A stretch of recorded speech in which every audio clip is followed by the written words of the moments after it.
And please let me know right away if the sound is good. And welcome on Facebook. If you're joining from there, welcome. Let's see who's here first. I'm kind of waking up a little bit. Bear with me. Shawnee? Hey, Shawnee. Welcome. How are you doing, Shawnee? Nice to see you. Good morning. Hey, Jamie.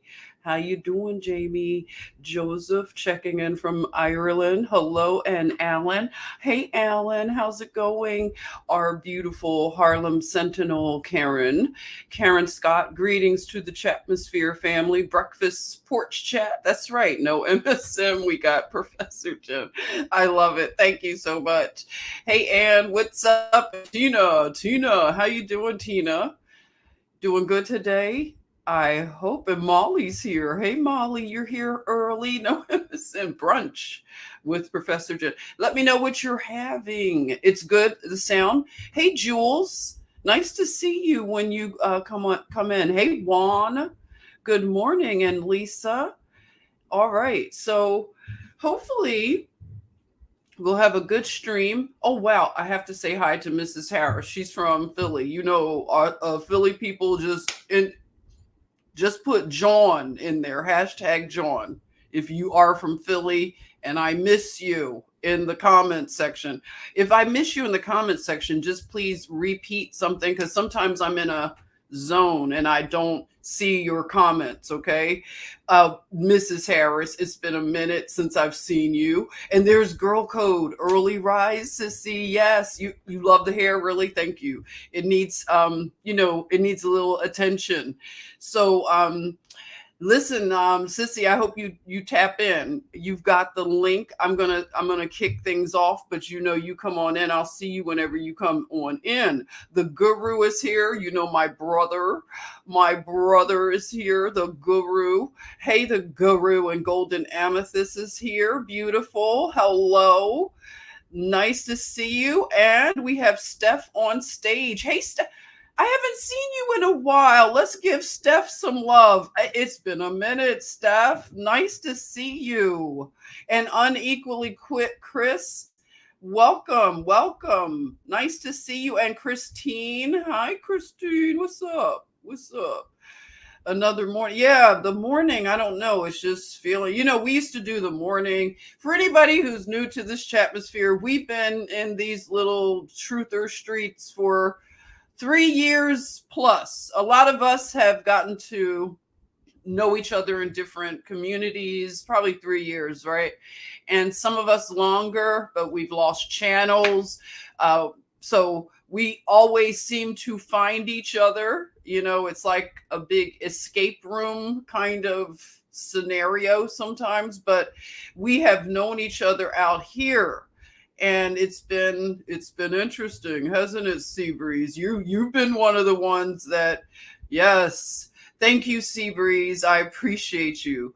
Yes, so it's not. Oh, and Aaliyah. Good morning, Aaliyah. Nice to see you. Grand Rising. And Tony, nice to see you again. Good morning. And we have, of course, Tenye. What's up? Shalom, Tenye. She did a shalom, shalom, shalom. Love it when it comes in threes like that. Thank you.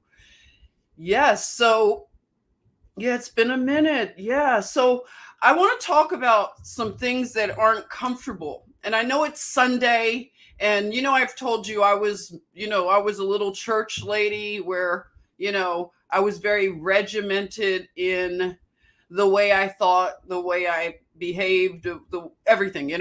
So Sunday was always reserved for church, and I currently don't do that anymore. And I know people still do. I have learned and unlearned a lot of things, and it would make it virtually impossible to go to church in the way that I used to go to church. I was what I call now a Disneyland Christian. I lived out in Los Angeles, Thousand Oaks, and I went to one of those Calvary chapels, all the pretty people. And in LA, they're already pretty. So imagine a group of Christian pretty people They're the Disneyland Christians. I look at them now because literally we would, do things like that, go to Disneyland after church, and do things like, fellowship. I still, am connected to a lot of them. We're connected in different ways now, but we had a good time together. It was good fellowship, but it was more of a social club. We weren't making an impact in this culture, which I will be talking about. This culture is so rotten. This culture is so degraded that the church, I'm going to speak to the church in America, the impact is not felt. Because in my hometown, which any of you Philly Johns can confirm, that you can drive throughout neighborhoods in Philadelphia and you will see a church on every single corner. You will see storefront churches everywhere. And I'm talking about what you would consider the hood. The places that you see the most moral decay, as well as physical decay. You will see churches littered everywhere. And I have always found that to be, I could never reconcile these things. But I would turn off my questions because, questions are not welcomed. Not the kind of questions that a lot of us ask since Sunday school. We have been people that ask questions. That's why we hang out like we do. We rock the boat. We don't go along to get along. Therefore, when we have questions, it's like everybody's, oh, here we go. You were probably the kid in school whenever, I was in a magnet program, and it was welcomed in high school to get into these philosophical things, debates even. I've even liked to debate. I grew up with a Jewish stepmother who, in her family, that was a sign of love that you debated. And you better know how to stand on whatever your argument is, but you always attack the argument, not the person. No ad hominems. You learn how to do debate. And I've always liked good debate. You don't see it too much anymore, but it's out there. I welcome it here. If anybody wants to have a healthy debate about anything, I will drop a link to you. You just let me know. If Karen sees you in a chatmosphere, if you want to have a debate and you want to pick the topic, I will consider that. If you all want to, hear a debate, I think we're kind of far past debates anymore. Have you noticed, we're in a whole different season of things? There's not a whole lot to debate really anymore because our society has degraded to such a point that all we are doing now is we're like, what the F? What just happened? After 2020, it's like, what the hell? Everything is out so bold. And that's why I sit here online on a Sunday and not up in somebody Pastor Pookie's church. Prophetess and church mothers. And I'm going to get on y'all. I will. Maybe not today. Maybe today. We'll see. Let me get a sip of the mud water. Not the one that they promote, but the one that I make here. Right? The guru, I gave him some DE to take back with him. I hope are you doing any of the DE? Probably in your smoothies, like he does smoothies. That's right. Girl Code says 3 years in this joint, up in this joint. Okay. So, yeah, you know, I am now at a, there you are, Juan. There you are. Liquor stores. That's one thing you can be guaranteed of. That in the cities like my hometown, Philadelphia, you will see churches and liquor stores amok, abounding, plethoras, every corner. I kid you not. So if that's the case, why does Philadelphia look like the set of Michael Jackson's Thriller? Why is that, church? Churches in West Philly, South Philly, North Philly, just Philly. Philadelphia. That's one of the churches of revelation, of the revelator. Remember the revelator talked to the 7 churches? One of those churches was the Church of Philadelphia. And what did, we can get into that at another time, but I'm just saying, sometimes I rattle off all the churchianity that is in me, and I'm not going to knock it all. Like anything, we have to be honest about like just a balanced view of it. I've met some amazing people when I was in my churchianity. I met amazing people. And, it did encourage me to study. These are the ways we became researchers, historical researchers, because we were interested in biblical narratives, a lot of us. So that's how we got into these spaces of digging below the narrative. I mean, we fell for a lot of things. We got caught up in the cult of whatevers. And now we're unlearning. We're going through whatever our sis, Lauryn Hill. It's the miseducation.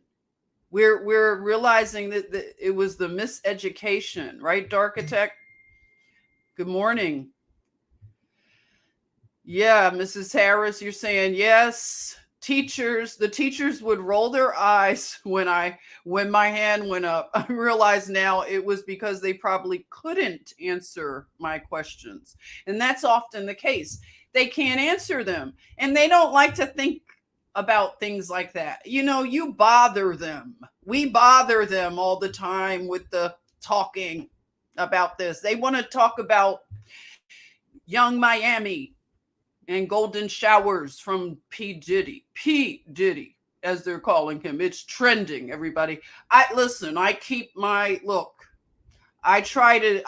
at the whole tapestry, okay? All the holes and inconsistencies, okay? So yes, we'll be talking about Young Miami, okay? I know y'all don't know what the hell I'm talking about. Young Miami. Just write a little note on a sticky and remind me to tell you who Young Miami is and why this is going to figure into what I'm talking about, okay? Young Miami. Write it down. Good morning, Mercedes. Hello. It's going to be a doozy. It's going to be a doozy, I'm sure. Hello and welcome back, Somnambulous. Did I say it right? I love that. I love the name. You got to tell me, if I'm saying it right at least. That's right, Tenye. No ad hominems. If you know how to communicate, let me tell you, you can destroy someone with your words, especially written words. Written words are very powerful. If you have the gift of, gab, or you have the gift of the pen, the sword, you can do some damage to this world system. Because that's what it is. It's a system, and we were put through this system. Now we are watching it collapse. And that's the kind of stuff we have to get real about, because when I was in the churchianity, I believe that I'll fly away, right? I just knew that in the imminent space of time, that this little outfit would just be bloop on the floor. Everything. I'm instantly the sound of the archangel, right? And the trumpet of God. And we will instantly be changed and caught up with him in the clouds to meet him. Right? Weren't you believing that imminent pilots, you would want to, if you were flying and unbelievers, you would want to check and see, are the pilots Christian? Because if the rapture is going to happen, I don't want my pilot to just be raptured out of the cockpit, right? Weren't they talking stuff like that? These were the kind of conversations going on in the churchianity spaces. Do you remember these conversations? Were you a part of? You know what I'm saying? These are the things that we're now reconsidering. The rapture is a theory. It's the rapture theory. We were taught that it was an absolute truth and that it would happen the way Tim LaHaye wrote, the way we saw Hollywood depict these things. And a lot of us have been church hurt because now we're realizing, okay, the third temple wait a minute, the red heifer, we talked about that. Oh, the utensils, the temple utensils, they're all prepared. All the temple utensils, we got them all. And all we're waiting for, where's the temple utensils? We got them, everybody. Everybody who studied all the eschatology, we've got all the utensils. They're here. We're ready. We've got the red heifer. We've got the red heifer, and we've got, what else do we have? We have the red heifer. What other things would you, the plans and everything. Right? And I'm looking, why isn't the temple built yet? Why isn't the third temple built yet? What's going on? I expected it by now. According to my calculations, the third temple should be built, and then we see the Antichrist come through. He comes, boom, coming through the doors, right? And he desecrates everything. Desecrate. That's how I expected it to happen. And he's going to announce it on CNN. It's going to be on all channels, right? He's going to come and announce, you are now living in the one world order, the new world order, the one world government, and you're going to have to bow down to me right now or get into the guillotines, right? Didn't they scare you with all this stuff? Kind of scare you I don't know. Some of us were like, yeah, bring it on. Now you're kind of like, okay, where are we again in this narrative? What? Okay, so the one world government, when were we supposed to get that email that the one world government is now beginning today on date? Guess what? We're realizing, oh my goodness, while we were working and distracted, they had already done the one world government. Klaus Schwab's and those guys, those ghouls that go every year in their multi-billion, $million airplanes. They fly in and have, a bacchanal in this little quaint town, like the Sound of Music in Switzerland, right? And they're over there planning your death, okay? I'm just going to say it. I'm not mincing words today, okay? We got time. Look, we don't have a lot of time, a lot of people, okay? That's the issue right now. A lot of us thought we were going to do certain things. Okay, and then you realize, wait, you started paying attention and you're like, wait a minute. We're in a whole different vibe right now. We got to, oh, wow. Wow. Yeah, wow. Wow. We let this happen, church? They're in there. I know they're up in there. They're just waiting for that service to end so they could go and eat somewhere. Because church and eating go hand in hand, don't they? Church and eating. So they're going to be piling into the restaurants that are barely staffed right now. You've seen the mess out here in society. They can't get people to come and work at a lot of these jobs, so they're running short. And you can see it. You can see the things have changed quite a bit in this society. But the moral decay, we are at the point where we in America are so decadent that we're watching this system crumble. And at the same time, we're watching the boldness of the darkness of the culture. And some Christians have been silent their whole entire life about these things because they're afraid. They're afraid of being judged. They're afraid of losing things, friends, money, whatever. They're afraid of being canceled and being called judgmental. You're so judgmental. You're not supposed to judge people or you be judged. They're good at the people who don't want any light to be shown. They really are big on all of the ways you shouldn't judge this society and culture. It is our obligation to judge this culture and this society. We're not supposed to be silent. That's the problem. Too much silence. Too much fakery. Disneyland Christianity. Laodiceans. So we're looking at right now women, and I'm a stay on women because this destruction is coming really in a powerful way through women. Yes.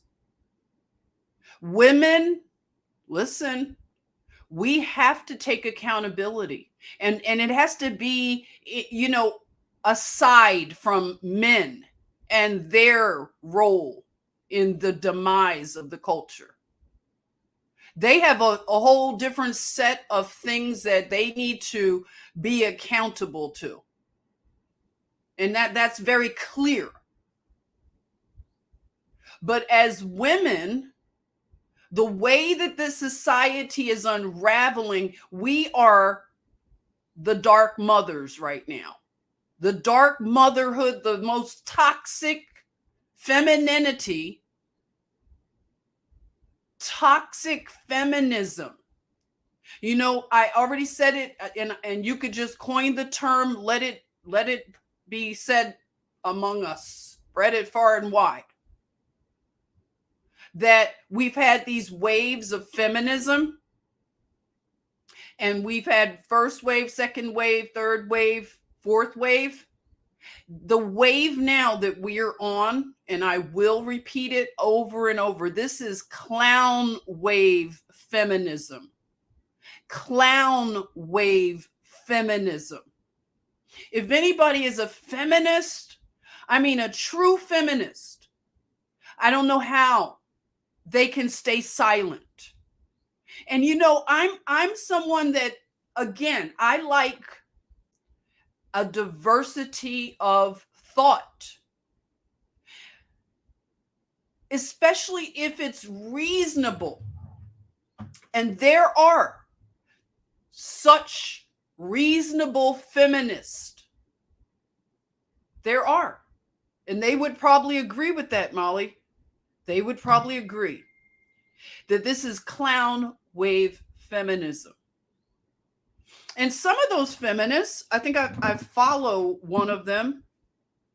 Her name is, if you all can remind me, because you probably know who I'm talking about. She was going against the mandates and things. And she's a classical, I think, is it,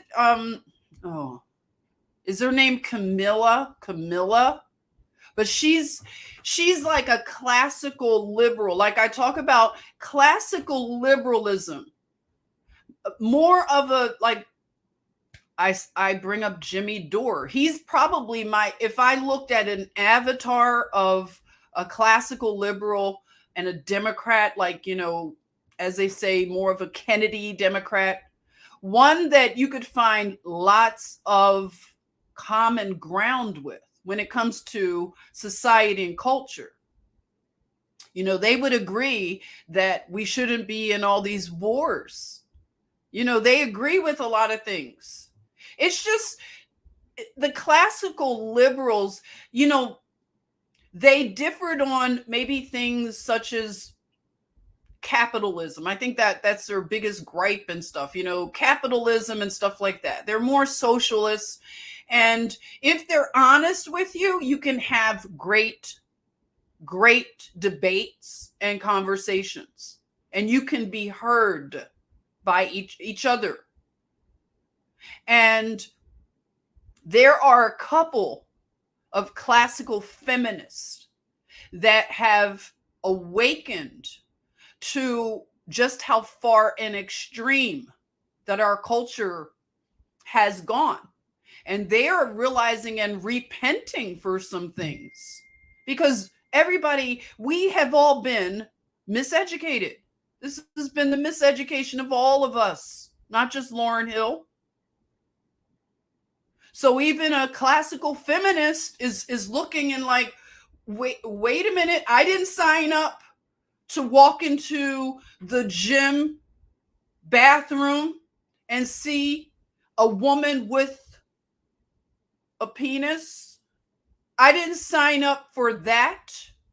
And by the way, that's happening. That's happening, everybody. I didn't just make that up. But see, a classical feminist would see the dangers. If you are, you're in a gym or a spa and you have a young girl, a little girl, and a woman, and maybe an older woman, and they are there with their guard down. They're not expecting to see male genitalia. Look, I told you guys I went to that Korean spa up in Atlanta. They have an amazing Korean spa. Shout out to the Koreans, okay? The spas are everything. There's one up in Atlanta, and that the culture is, you go and chill. You chill for the whole day. Some people sleep at night, stay in the spa. If you had an argument with your wife, you might go and stay the night in the spa. You could just have a little, we call them little pallets, and just sleep there until you can come back home after your wife has cooled down. That happens. But that Korean spa, it's like a free, thing. They got the towels on. You're not even looking at anybody. You're just there to have the experience of healing, but you see, it's all ages there. And you have one side for the women, one side for the men. Only two sides. Did you notice that? I didn't mention 3 sides, 4, 5, 6. 2 sides. One for the men and one for the women. And everybody is relaxed. Like I said, just, in their own space, not paying attention to, nobody's immature that you're looking at a naked body, because it goes with the setting. And you don't expect to see men. Okay, did I say it? I didn't stutter. You don't expect to see men. And men are identified at that point by their genitalia. And if a little girl is over there with her mother and grandmother having a girls' day at this spa, they should not be subjected to seeing male genitalia. And that's on period.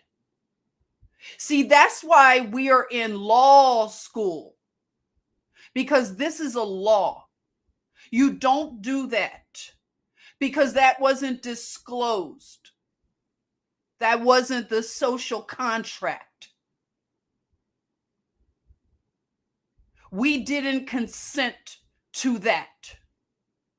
And that's breaking law. That's breaking law. And it is harming people. That is harmful. And we, as a society, should not have to placate these. It's a minority of people. It's very few, but they would like to make it spread like a virus and normalize it and force it.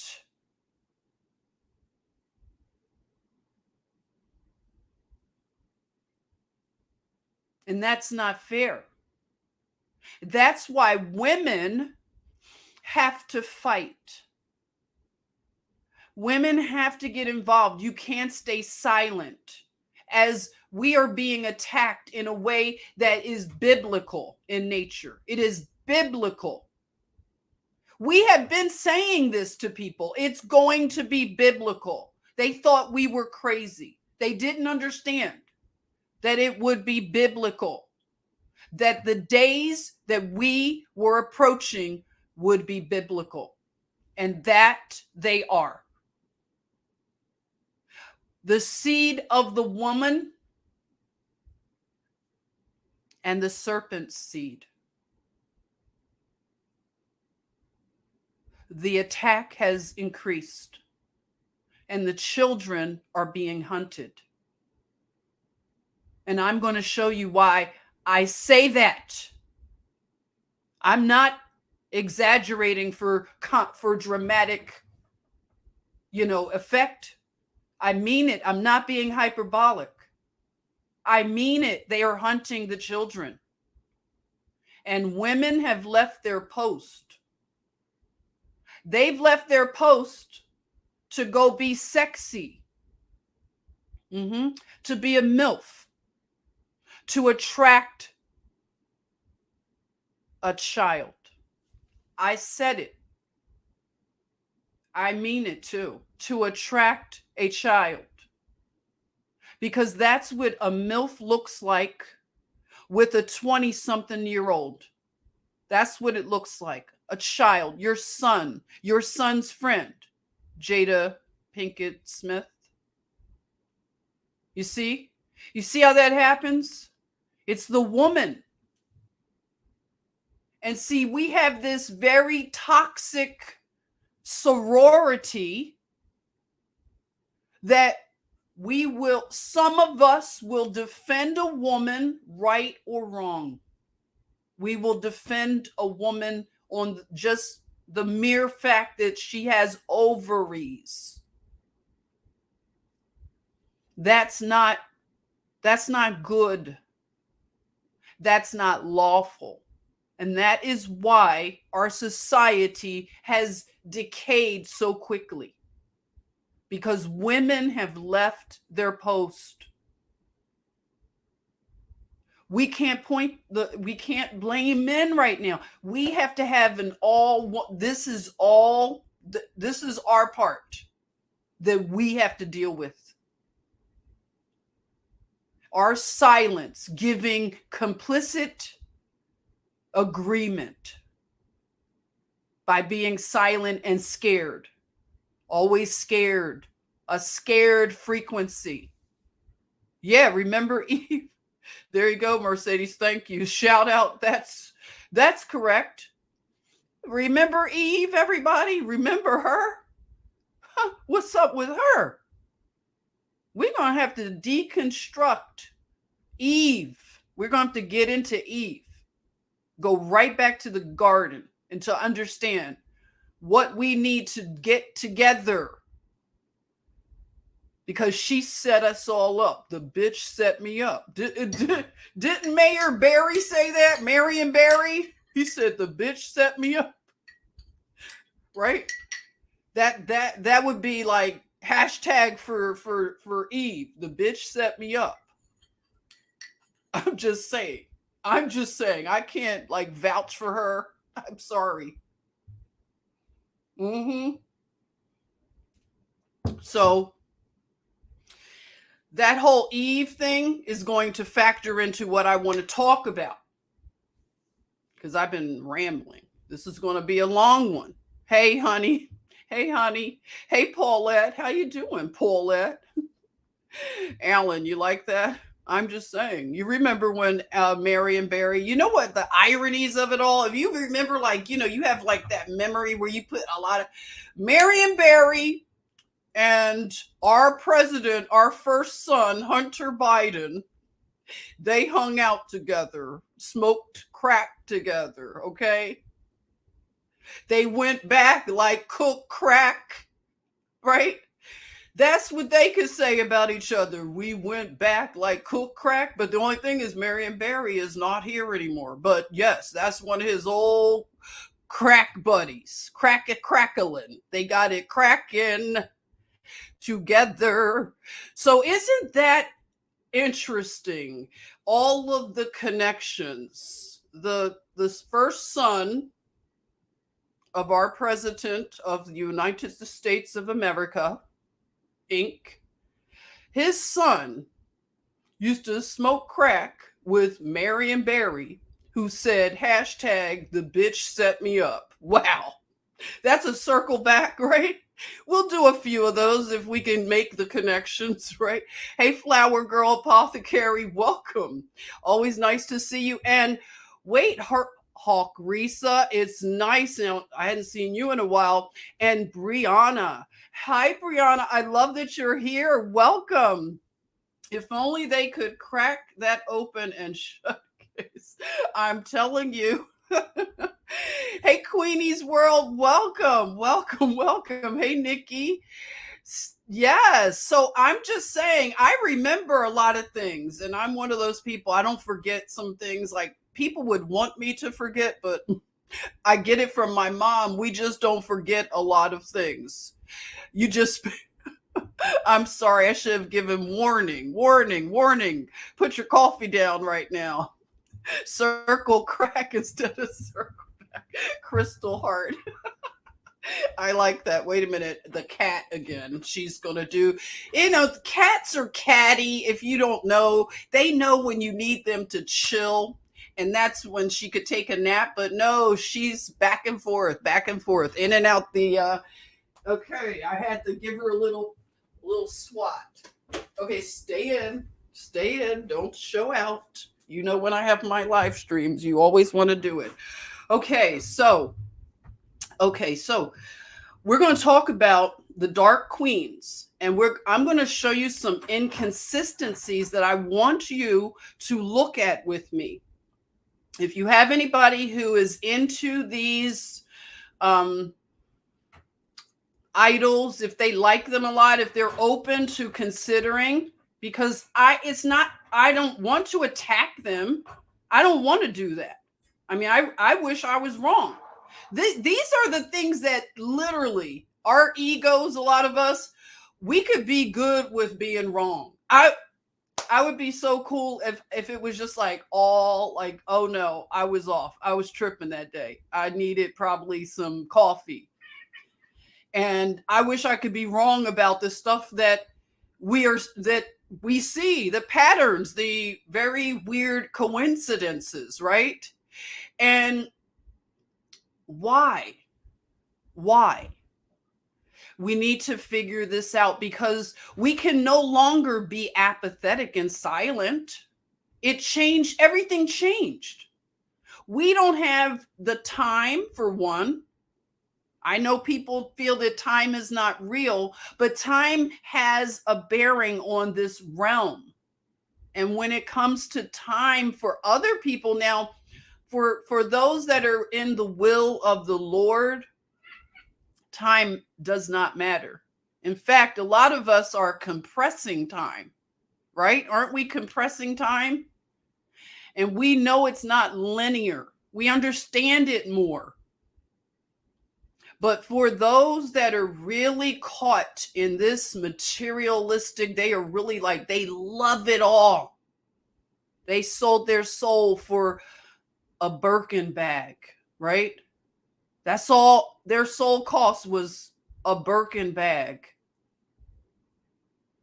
A lot of women have laid on their backs for handbags and shoes.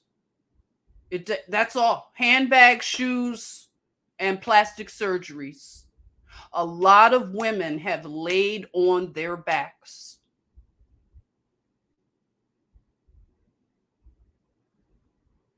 And they've done more than laid on their backs. And we're going to get into that because this is the dark feminist. This is the clown wave of feminism. Whenever you go against the natural law, it winds up collapsing in on itself. And that is what has happened to the modern woman. If I can borrow a term from the manosphere. Is that okay, ladies? Is it okay that I borrow that term from the manosphere and call this clown wave feminism the modern woman, the plague of the modern woman?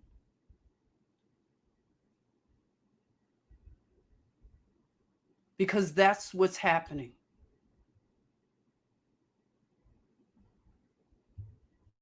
One says modern woman is an illusion. Absolutely an illusion. Hey, Odinga. I'm not surprised that Odinga wants to say, long live the manosphere. And you know what? That's what I'm saying. I'm okay with that. If Odinga wanted to ever have me drop a link and we have a debate about the manosphere and what I think of it, what I have come to observe of the manosphere, he is more than welcome. Anybody from the manosphere, I would be okay with it. We could work it out, right? So yeah, I'm just letting you know. Yes, T. Witten, I'm glad to see you here too. T. Witten is saying soul selling cheap. Yes, look, depreciating goods. Although I know purists would say that, I've had my education about these handbags, and I know that they appreciate, supposedly they appreciate. If you buy a Louis Vuitton, you can trade it in. It appreciates. A Birkin, God, I don't know, whatever.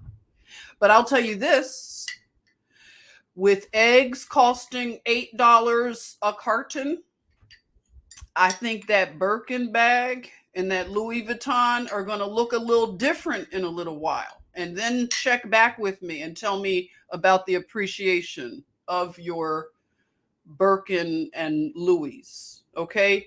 As the price of eggs continues going up, I want to hear how important those handbags are and those shoes. Okay? Let me know. I'll be waiting. So, selling your soul for things that can rot away, because if you didn't have the Louis or the Birkin, in some protective bags and things and keep them in good condition if you just let it sit around and you whatever. Tell me how it would fare, because after a while, law. It's all law, natural law. Okay? And again, as the price of eggs continues to go up, we'll see. That's all I'll say. We'll see, ladies. Okay? We'll see, we'll check back. We'll circle back. So we have Madonna having a concert. And I want to bring up how weird the timing is. So, you can call it conspiracy. It's okay. We already we're over that. We don't care about those labels. It's kind of weird, I'll say, that these two dark, toxic feminists, I'll call them, I put them in that category. They have a dark, matriarchal, feminist girl, girls rule the world, right? Single ladies, all my single ladies. Meanwhile, I'm married, but I'm encouraging you to be a single lady and celebrate it and dance, with your robot hand, right?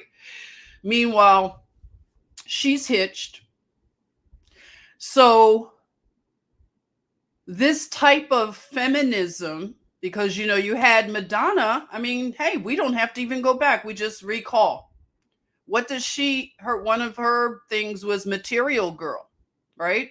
And I've already established in my other video about Madonna, I believe Madonna has contributed to the rotting of our moral fabric, not just in America, worldwide, as well as Beyoncé. These two are having concerts. So it's the concert vibe right now.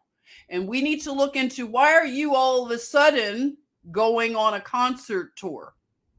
I get it. We had, the flim-flam-demic, right?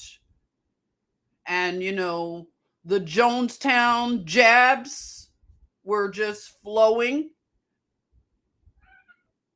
It's interesting because I peruse the social media accounts, and these two didn't have too much to say about things like the Jonestown jab. Beyonce's been radio silent on issues. And she used to be a big issue person. She pushed lots of narrative. In fact, if you go into, I don't know if you want to, I've done it for you, okay? But I can just tell you could go and check back. And we can go through it right here. Beyonce backed politicians. She was very political at one time. You hear Josephine speaking. Yes, if you hear crazy cray Josephine, she's at the window and she chirps with the birds. So she talks to birds. I can make a song about it. She talks to birds. She's a crazy cat. I just tune it out, but it is funny when I do. She's crazy though. I'm just telling you, she's a fun crazy. Madonna on for those legal funds. Yeah. Yeah. Listen, I'm telling you, it is about to get real. Beyonce has a church where they sing and worship her. Yes. It's a church dedicated to Beyonce. A couple of them actually. So it's a very weird thing. Hey, Desi, you said it's for a reason. Yes. Hey, Cheryl Ann, welcome. Welcome to Cheryl Ann. Let's welcome Cheryl Ann. Nice to see you. Desi, hi, how are you? Yes, so Dash. Hey, Dash, you said she's talking back to me. Maybe she is. She's so funny, though. Hey, Aurora, welcome. Yes, okay, thank you. I'm glad Joseph said all concerts, sports events are mass ritual events, mass energy harvesting and mind control. So that is very, very important to keep in mind, okay? So I want to go through a little bit of why I'm putting some things together in terms of what is going on with these two women. So you have Beyonce, who had a concert, okay? And it was a very special, high, whatever, elite concert. And they paid her somewhere in the neighborhood of $24 million to come over to Dubai to give a concert. And as you can see in the thumbnail, she's dressed in more of a covering, because Dubai has this, sort of, I don't know. I've heard you don't have to do it. It's more of a respect thing. But this might have been in the clause of the contract to do a concert there, is that she had to be dressed. I mean, and I saw, I won't play the clips of it. If you've seen it, you know what I'm talking about. She is clothed and the dancers are clothed more than we see of her, because we used to see more fabric on Beyonce, and then it became, I'm just wearing a bathing suit. And then I was just scratching my head when that became a normal thing for Beyonce to just be on the stage with basically a leotard, a bathing suit, just, a one-piece bathing suit all the time. It would just always seem, I get it, you can see the legs while she's dancing, but it just seemed that everybody started doing it too. And it just became like, I don't know, just that was the norm. It didn't seem very creative, but as you can see, the concert footage from Dubai, it looked more elegant, actually. I had to say that, the dancers and everything, it's more elegant. And that's the thing that we as women don't really appreciate about femininity. True femininity and beauty is that, as they say, you don't have to bear everything to the public. It's not necessary. And it has taken away and degraded the image of the woman so much that we are now at the clown wave feminism. And it's actually a big joke. It's become a mockery of the woman, because we've left our post. Thank you, Desi. I appreciate that. Oh, thank you. And I love doing this. I really do. So, okay, so she had the concert, $24 million. And that's weird. It's a weird kind of thing. Now, if you go to her Instagram, there's no mention of this concert. It's odd. A lot of things are just incongruent.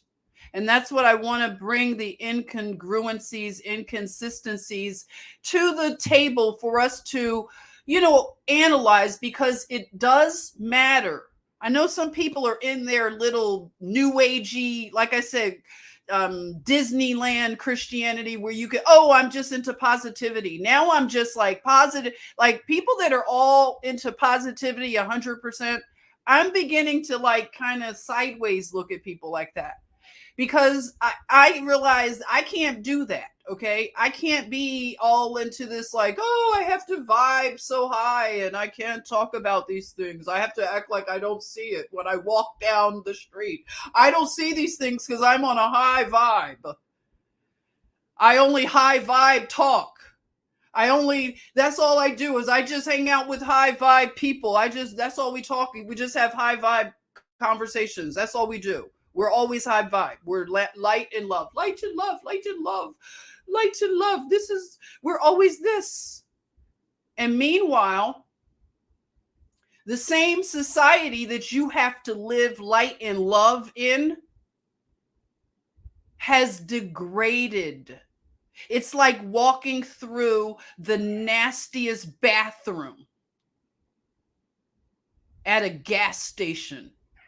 You have to stop and you have to consider, is it cleaner for you to go in the bushes and take your chances? Some bathrooms I've walked in, they're so dirty. I couldn't even wash my hands in the bathroom. It was that dirty. Well, that's what this society is like. And all you love and light people all the time, love and light, it's actually negligence. It's called toxic positivity. And it's apathy, and it's what is wrong with our society.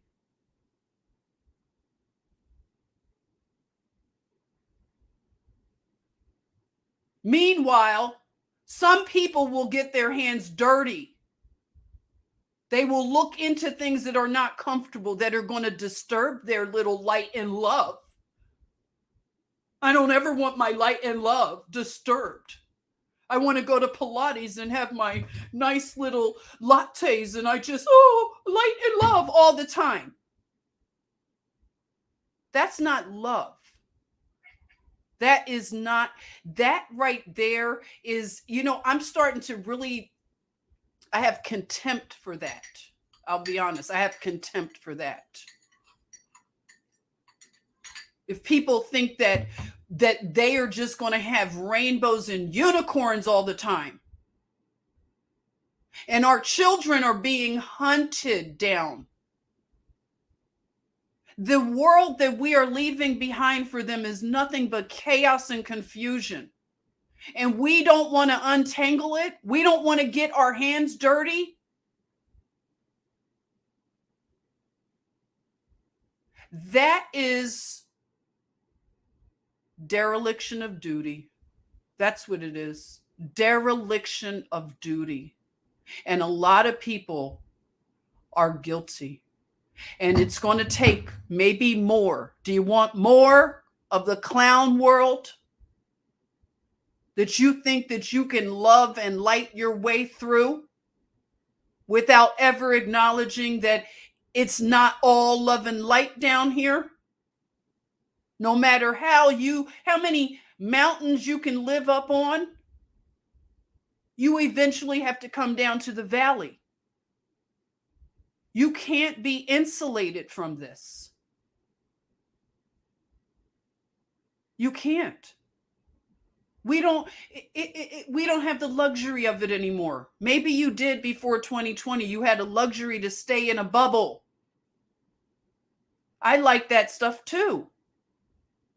But we can't. Some of us can't. Some of us have to get our hands dirty. We have to go and look at these uncomfortable things and talk about them and be disrupted.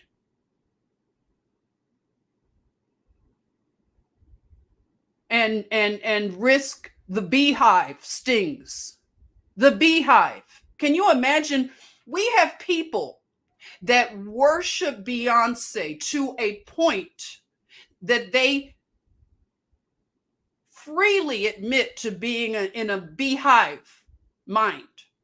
They will attack people. They will troll and do all kinds of things, possibly maybe physical things, just because you bring up anything about this woman. You're not allowed to do that. Nobody should be held in such a high place, a lofty place like that. No human being is above another when it comes to natural law.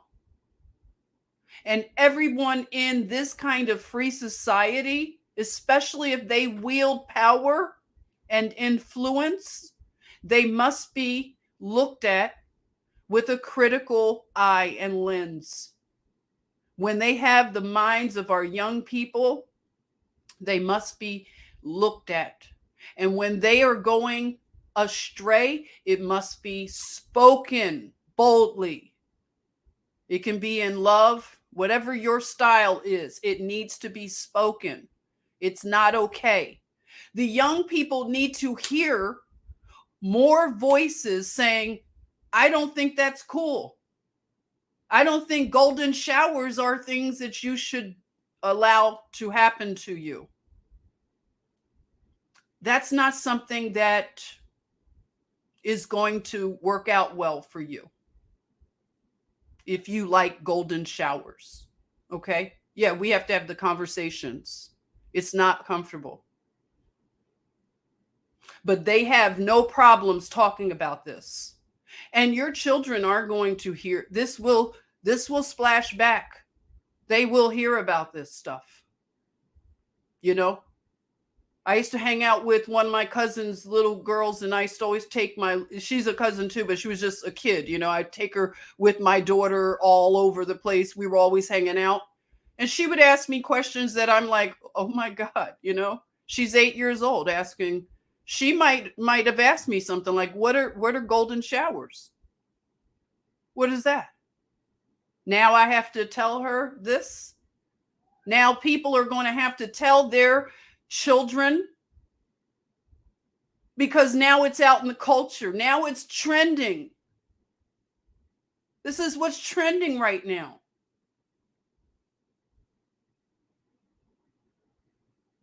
But we'll get into it. Okay, so you have Beyonce over in Dubai, $24 million. And, they had the whole thing. I mean, you could see the people, they look super elite. They had the fireworks and the whole thing. So the people that struggle to purchase things that she puts out, the content, she's long since left the everyday person. And that's where you have to now look at this like, okay, you worship this idol.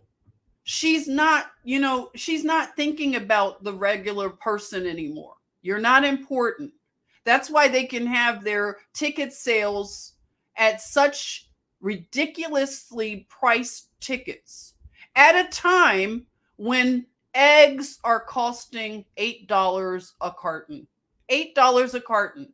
And they are having concerts right now. If that's not the whole like Maria Antoinette throw cake at them, I don't know what is. It's a disrespect of your fellow human. And Madonna takes it even further, and we'll look at why I'm saying that. She takes it even further. So let me share 1 minute, and welcome. If I haven't seen you in the chat, please know that I'm happy you're here, and I'll probably be on a roll, so I might not see some of the comments, but I want to go through some of this.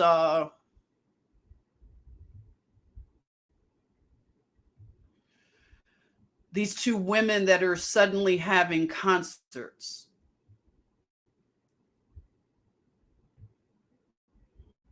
Let's see if it's working. Okay, so I'll take it from Vanity Fair. Vanity Fair has posted that Madonna is part of their icon issue. And it's interesting, Catholicism, I don't know if I still have some Catholic friends, don't I? Let me know if you're Catholic and you're still. Is this good? We're going to deal with some tech issues here and there, but bear with me. Okay, icon issue. So, I said some of my Catholic friends are still rocking with me. I probably offended a few of them, but because I look at everything. I was, Christian Catholic. My dad's Catholic, so whatever. But I think everybody should be held to the same. If I could look at my church critically, I can look at everything. So no one again is a sacred whatever cow that they can't be scrutinized. So, Madonna has disrespected the Catholic religion to a point that it's like, wow, the desecration that is being done and so celebrated. Like Vanity Fair, is also at fault for this. Like they will censor things, and this is okay with them, the icon issue. And you see the heart there. And one thing that our girl code, our sister chimed in and really, she sees things, that others don't see. She looks for the codes, and she pointed out that there are 7 swords right here in this heart, You see him right here. And you can see all the crosses that she's wearing in here. And it's just, what in the world? For somebody who grew up Catholic, I get it. I know a lot of Catholics that are really, mad about things that happened, of course, as they come out of these things. But I mean, to do these things is just ridiculous. So she's the queen of pop. She's having something called a celebration tour. So she's a 64-year-old woman, and she's being, hailed for all of these various like collaborations with fashion. And that's the thing that we are coming to grips with, is that the fashion industry is extremely demonic. And a lot of us need to really repent of this slavery to such a demonic institution, whatever you want to call it. So Madonna has been a friend of the fashion industry. She's worked with lots of big names, Dolce and Gabbana and Margiela, Gucci, Jean Paul Gaultier, John Galliano, lots of names, through the years. And as you can see, this right here, this is where the toxic femininity it jumps the shark at this point, because she has the Last Supper and it's all women. It's very just dark. And she is depicting herself as Jesus. So, I mean, this is where we are in the clown world, the clown wave feminism. And I know a lot of people that like to call God she, and, they like to play around with that stuff a lot. I don't know. I sometimes just let that stuff slide. But this is where we are as we slide into everything having to be girl power, girls rule the world. Everything is catered to girls. But at the same time now, girls can be boys. Boys can be girls. So the whole thing of gender is just I don't know what a word to just describe. But here we are. Madonna puts her own spin on the Last Supper. So it makes it seem like Madonna comes up with these ideas, the way they worded that. She puts her own spin. So is Madonna the one that comes up with the concepts? Is she that, powerful that she's the one that, plans all this out? I don't know. Let me know what you think. Is she a puppet, or is she more powerful? A powerful puppet, maybe. So religious iconography abounds throughout the spread, with Madonna recreating the Last Supper in another vignette, this time surrounded exclusively by women. In this very special issue, Madonna becomes Madonna again, an icon. Not just the embodiment of a musical trend or a style of dress, but a figure as disturbing as she is sacred. Can you imagine? They are bringing Madonna back. From where? Where was she that she has to come back? So it's 40 years of Madonna. And 40 is a very significant, number. Biblically, the 40 years of being in the wilderness, you know what I'm talking about. So she has given herself up, body and soul, to the creativity of our photographers. And, like a virgin, the contours of her relationship to religion. So you can see this picture here. It says there's this representation of the struggle that every woman has to fight against the patriarchal world that she lives in. a world where you're pushed from side to side, a world that hurts you, a world very much like bullfighting arenas. This is spoken by a woman who is part of such an elite circle that she would be talking about women being oppressed this way. She has no sense of oppression in her life. And I would dare say women in America don't have a lot to complain about when it comes to being a woman. Okay. And I will say that, and I mean it. I mean, we have our issues with things, yes, but the way that these clown wave feminists talk, especially someone from such a high perch as Madonna, for her to say that she lives in a patriarchal world is so dishonest. When you see men dancing around her, and these men look like they're objects, just she objectifies men a lot. So you can see this whole thing. They're taking these, I won't go through it all, but she's bringing up her Catholicism and upbringing, feminism, sexuality, which go hand in hand, of course, patriarchy, always talking and parenting her 6 children who, it is a big question right now in terms of her being a parent to these children. These adoptions and her dealings over in Africa, Malawi to be, exact, which it could be more nations in Africa, but thank goodness there is a spotlight on Madonna right now and what has been going on with her and children from Africa. So, she has all these children, from Africa, and it's a lot of questionable things going on. And she, to me, is not of a moral character to even adopt a goldfish. And I said it. She is not fit to adopt a goldfish.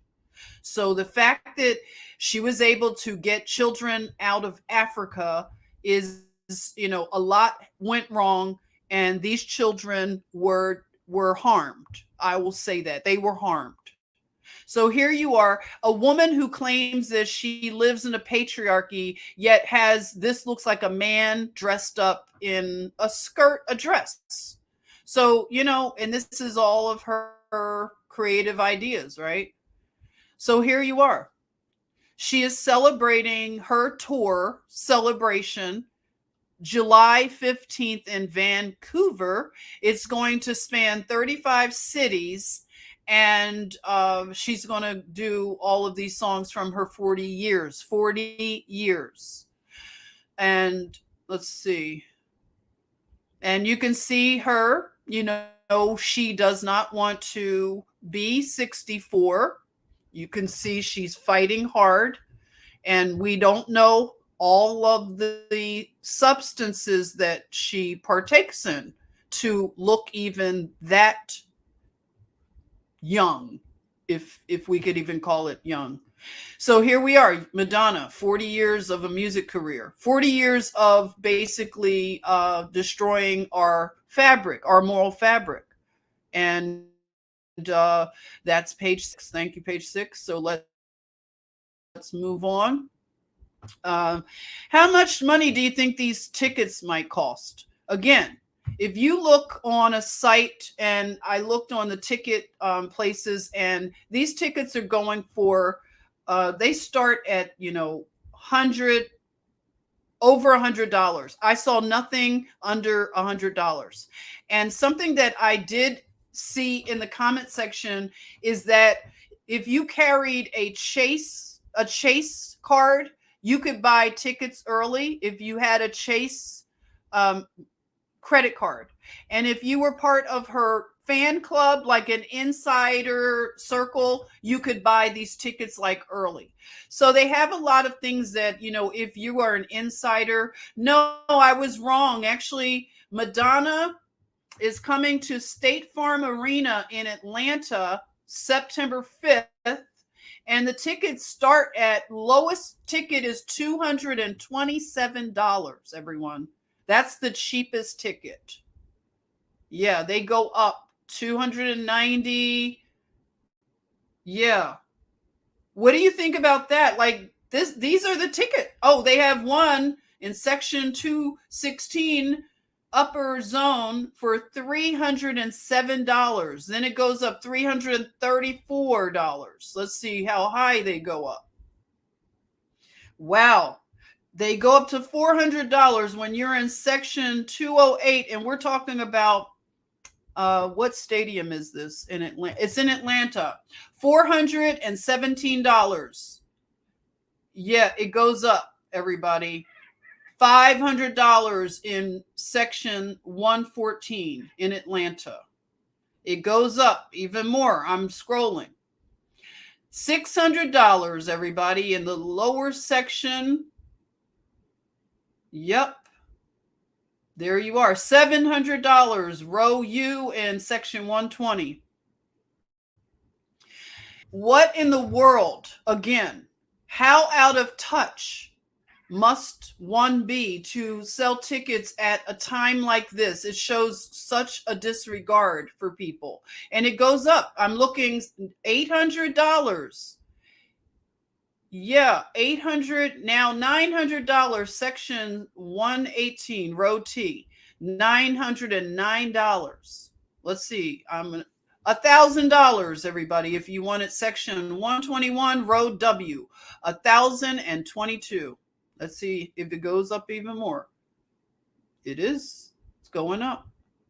$2,000 if you want the general pit admission. If you want to be in the pit, $2,004. It goes up. If you want section F2, row H, $3,036. I'm just going to, 4,000, 5,000, 6,000. It caps out. If you are section lower, row 1, you are paying $6,739. All right. So, what would make sense? Does anybody have any? People are buying them. How is that even possible that people are buying these tickets? Okay, so let's see. Something I wanted to. Oh, yeah, here it is. Okay. Let me just find this one to talk about the next concert, because the Madonna thing is yet to happen. So we were talking about another concert, interestingly, Beyoncé. So Beyoncé had a concert where she was paid, they say, $24 million. And Dubai put on quite a show. They required her to be dressed more than we see. And there was another component to, just bear with me a moment. I'm still here with you. I'm going to get this set up. I had it already, but what is the most you've ever paid for a concert? Like, what do you think about paying these kind of prices? I'm just thinking this is unbelievable. Okay, so let me go ahead. I think I have it.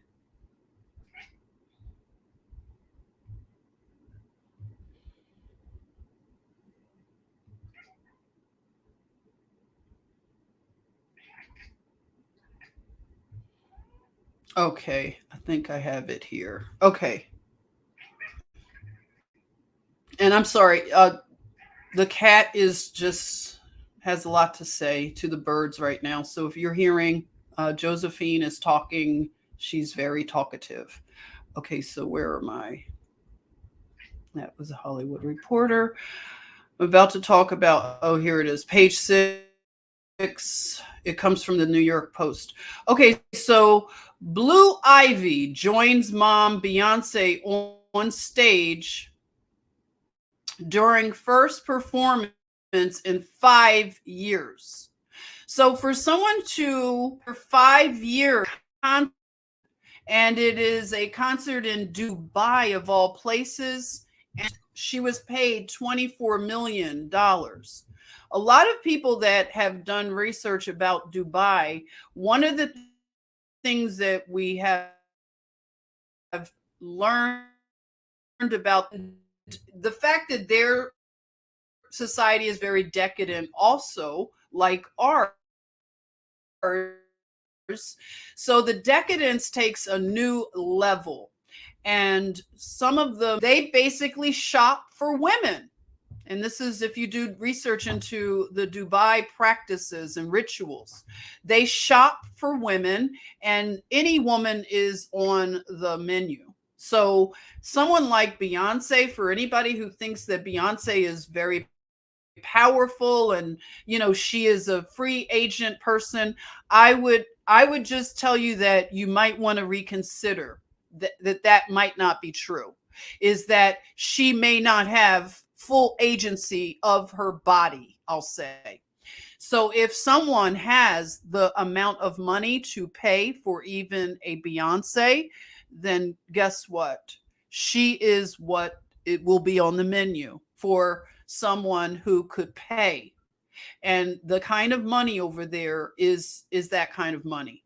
So I've heard that, a lot of women, you would be very surprised about, they when they are summoned to come to Dubai, when they are summoned, they go. Doesn't matter if they're married or not. Okay.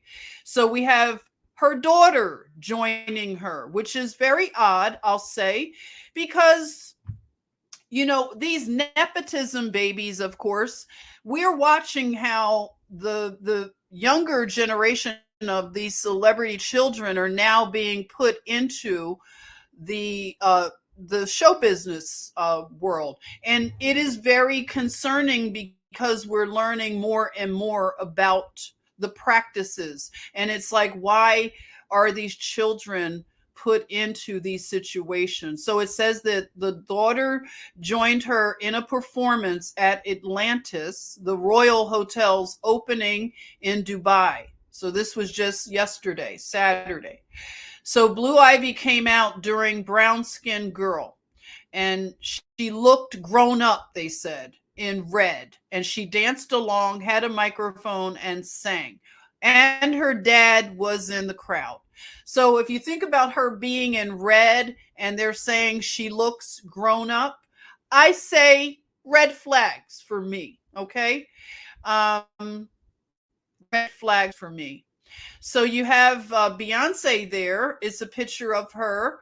And I would say really study the picture if you are really into Beyonce, if you're a beehiver.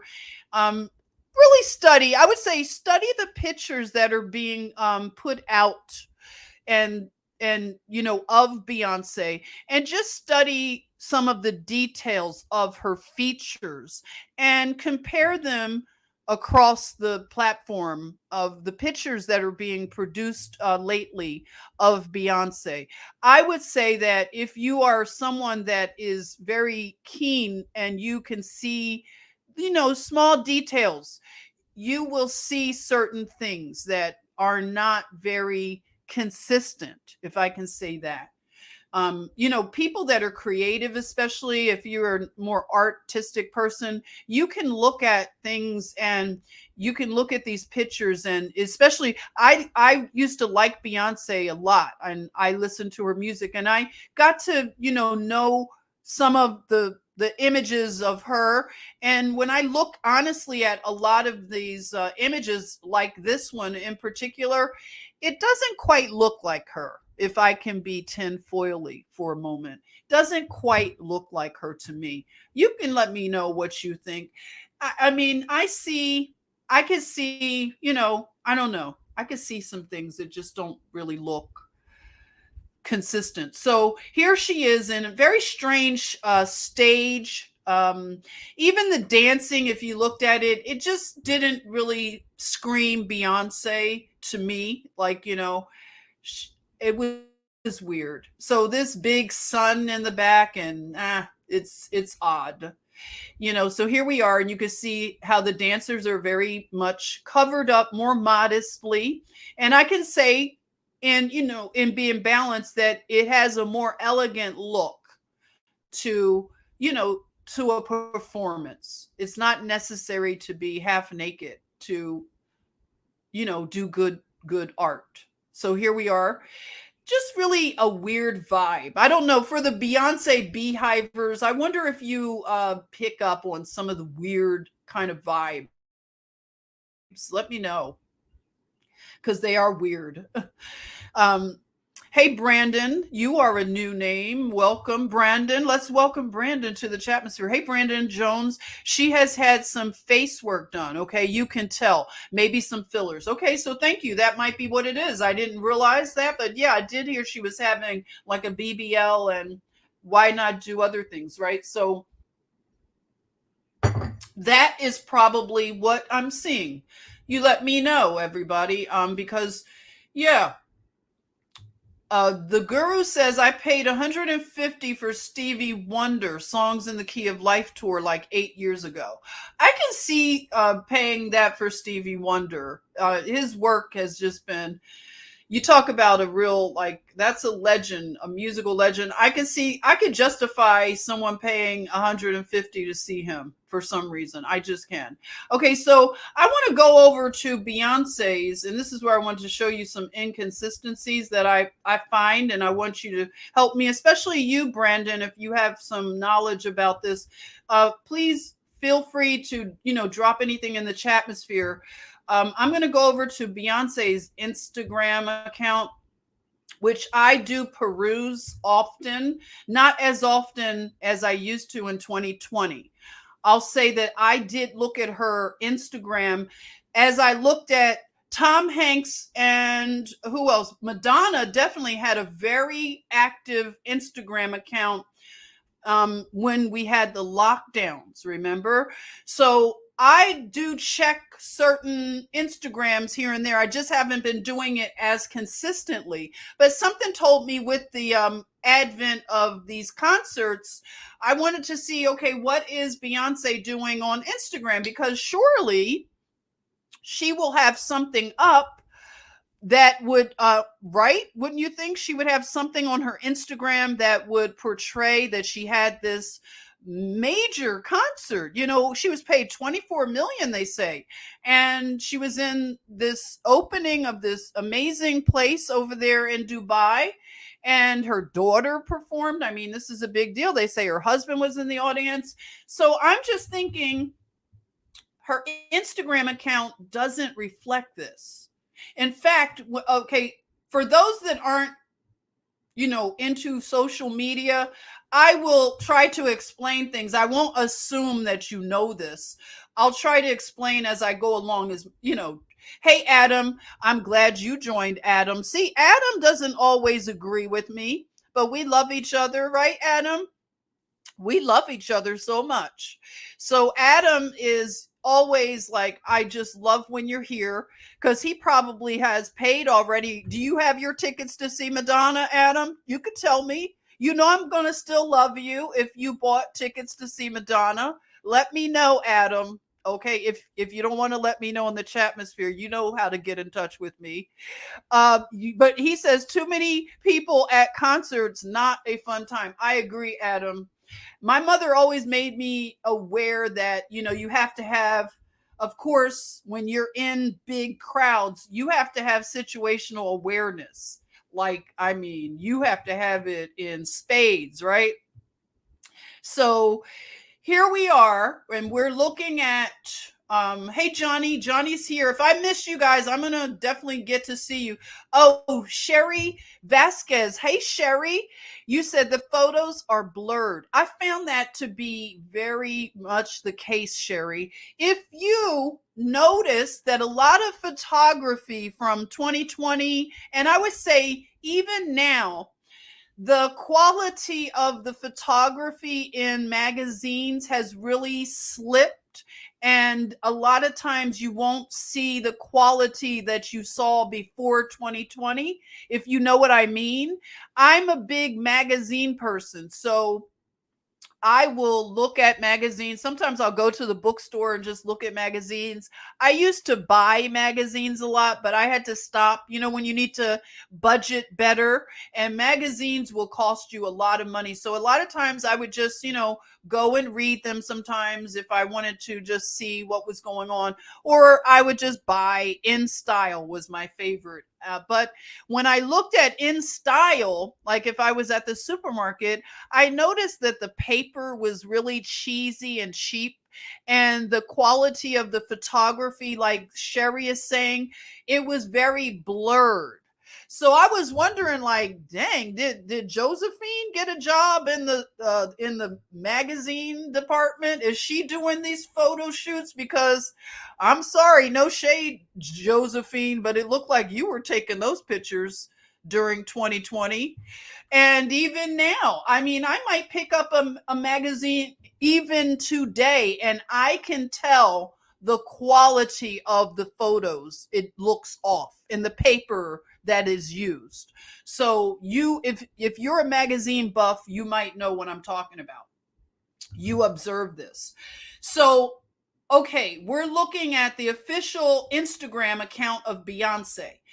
And in the avatar picture, I'll point it out for anybody who's not on, right here that I'm circling. This is like the avatar picture. So this is the imagery from, she supposedly, has this big album. So we should see more activity in terms of, this, I don't know. This is what we used to see from her, but she doesn't have an active Insta stories. So on Instagram, you can make little stories and keep them going. And for someone like her, she should have a very active Instagram account. And this should be active right here. So you should be able to see her frolicking all through Dubai with her family, having dinner. We should be able to see her riding on a camel, maybe. They do things with camels, by the way. Yeah, that's one of the ugly truths about Dubai. They make people do things with camels. Yeah, a lot of the models from Instagram have reported these things. So yeah, the decadent like nature of Dubai is just like a bacchanal that you would think of, a big orgy. They have lots of money, and just depravity runs up. It's abounding. So your imagination probably could not even imagine some of the things that go on in Dubai. Okay, I would hate to be part of the cleaning crew, the people that clean homes and hotels. Those people, you talk about PTSD. These people, what a boy, oh boy, what they see and what they report. Okay, so we get our intel from a lot of sources. Just trust. So here we are again, and her Instagram is very dead for someone of her stature. So her last post, okay, is of the Proud Family. Now, if anybody knows, I never watched the Proud Family, but I have little cousins that used to watch it. That's from like the 90s, isn't it, everybody? Like, when was the Proud Family even a thing? But maybe this is for, I think this is supposed to be for Halloween, okay? So this is 11 weeks ago that this was posted, and this is Beyonce and her family. You see, this is, allegedly Jay-Z, looking like Basquiat. And I guess this right here is Beyonce looking like the grandma, maybe from the Proud Family. And I don't know who the other people are. I'd see her daughter, or maybe her other two children. I don't know who the other chick is. Is that her mom or sister?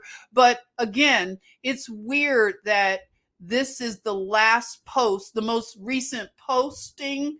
And I'm pretty sure I'm on her official account. This is her official Instagram.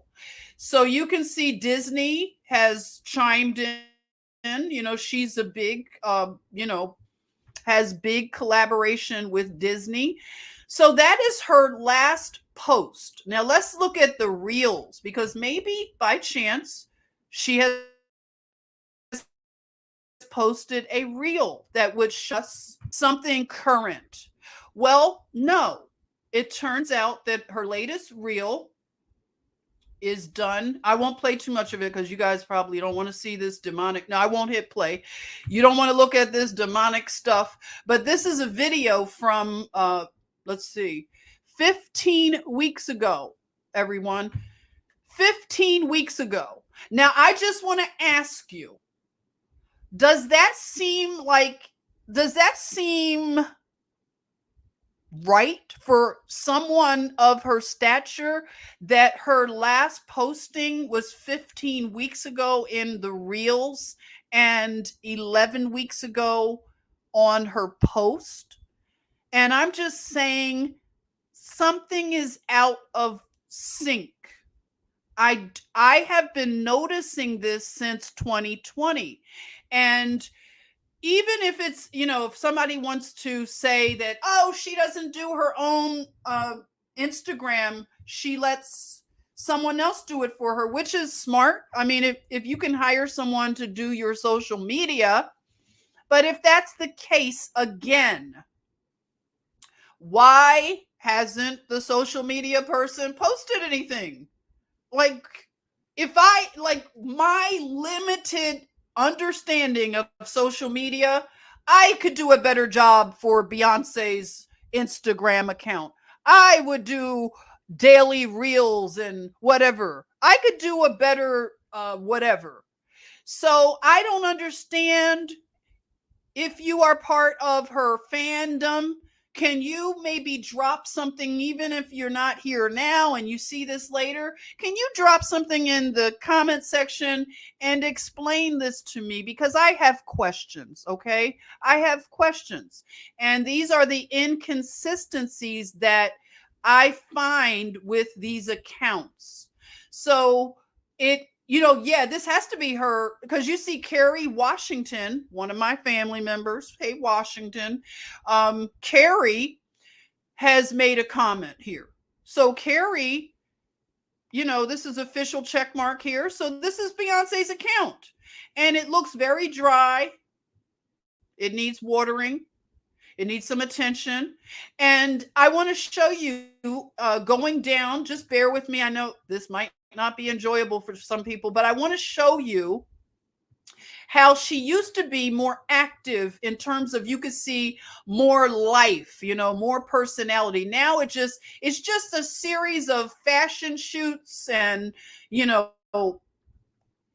did the cover of Vogue there, but it doesn't have that feeling. And I'm going on a feeling that I have tapped this sort of, it's a feeling I'm getting, okay? Just a feeling. Us women, we have intuition that is a little different, right? So we're going, now this that I'm scrolling through, this is all the stuff to me that has no life to it. It has no personality. It feels very dry and okay, so I want to go down to show you how she used to be more, you could see more of her personality. Maybe she would do something that shows her to be a real person.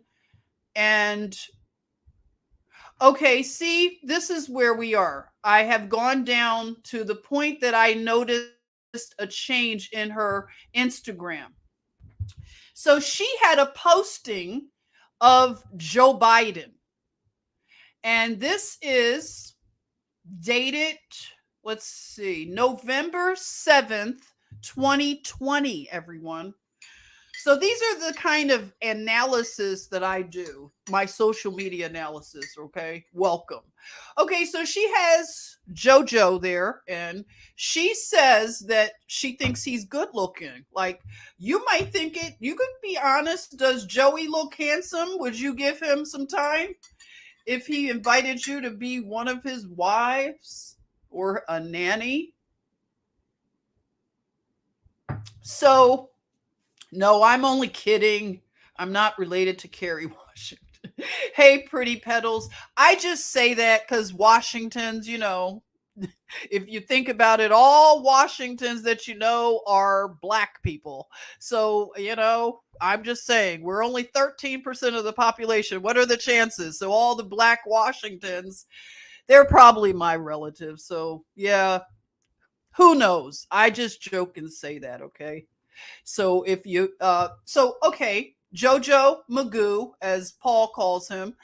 So here is Beyonce posting Jojo Magoo. Can you imagine Joey, who has now been the president for 2 years, going on three, and he's about to be thrown under the bus. But there's nothing, this is very weird. But she said something about him being handsome. So that's an old picture of Joey. Then she has an old picture of old Kamala.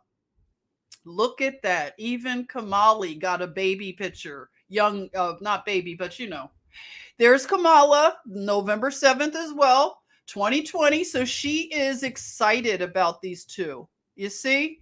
She's showing, look, here is something about voting. She was really into the politics of it. Look at that. She even wore a muzzle for Biden and Harris. Look at that. Isn't that weird? I'm just asking, isn't that odd?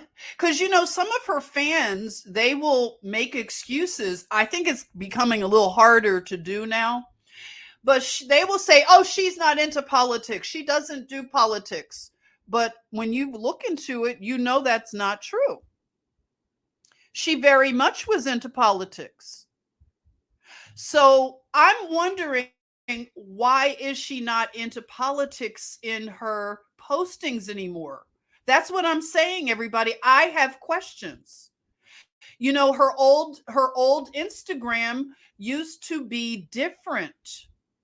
And this is right around the time, I'm going to tell you, this is right here that I noticed some very tinfoil-y things, like this right here, because we're doing a circle back. We're circling back because I want to show you the things that I observed. So this was Beyonce, a post from August 2020. And if you look at the hat on her head and you take a look at the necklace and the symbol of the necklace, I'm going to keep this on the screen for a minute because I want you all to tell me what you see. If you see something, say something, please. So the hat, what does that look like to you? I mean, be honest. And what does that necklace look like? If you can get a feel for that, if you can see it real well.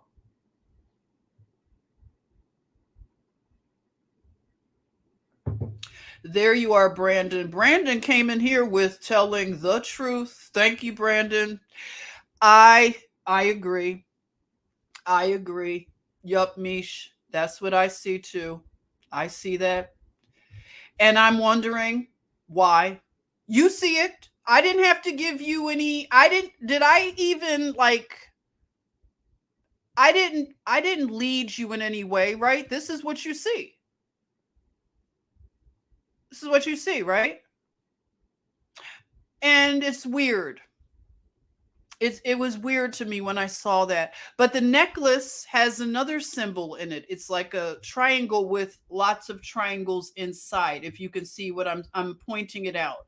It's a triangle that goes in a little maze into the smaller part. So this is Beyonce, and this is from August 2020. And then when I saw this picture, Sissy, remember when I told you there was a picture and she's holding flowers, and it hit me in a weird way when I looked at this picture. This is August 6th, 2020. I looked at her eyes, and it was something about this picture that it hit me, it shook me, because I was picking up some things that were really uncomfortable, and I only spoke it to certain people. It's something about this picture. This was the last time I would say that I identified the same person that I don't know, I'm just saying, I'll get into that a little bit more, but she sent prayers and thoughts to Jacob Blake, when we had that situation with Jacob Blake. So she was showing concern for social issues. So this is 2020. So, and talking about let your voice be your vote. So she was into, even here, she's making a post about brutality taking place in Nigeria. It has to be an end to SARS, she's saying. So she's pushing healthcare in Nigeria, always with that narrative of poor Africa needs our people to be saviors, right? So then we go back up, and so that is it in terms of what I could see of a person that I identified. You know what I'm saying? So I just wanted to show you that there's something very odd happening. And let me see, where was I? Oh, let me shut some of my tabs down, because I think I've covered some of these things so that I don't slow down my you know how that can happen. You all know I tend to have too many tabs open, so I'm going to shut a few down. All right. Okay, so this is what I want to say in terms of, let me present. Oh, no, this is what I want to do. I want to share Madonna's Instagram before I shut that down. Hold on. Hang on. We're going to hang out a bit if you have some time. If you were really hanging out with me on the porch, you wouldn't rush me, right? We wouldn't rush each other. We would sit and have our sips of whatever. Okay, so it's long. We do long and lilting live streams. Okay, so let's look at Madonna. I know it's dirty work. Somebody has to do it. All right, Madonna's Instagram has changed drastically. Since she has been investigated and it became public that she's being investigated for child trafficking out of Africa. So her Instagram went down to 3 posts. She just added this of her icon issue for Vanity Fair. But she has this very disgusting video right here with Amy Schumer, and Lil Wayne is in there, and some other degenerates, and they are talking about sex. That is always her thing. And for her to be 64, still talking about sex and the way that she talks about it, it's very degraded for someone of her age. And it shows that she hasn't grown as a person, even though she's supposed to be Madge and she's into Kabbalah and she's so enlightened. She doesn't act like an enlightened person. She acts like a degenerate, someone of a low vibration, a person that hangs out in the lower root chakras. Okay.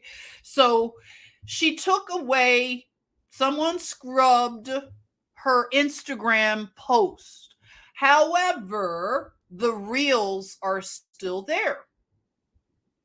So you can still see her degeneracy being played out on reels that I will not subject you to.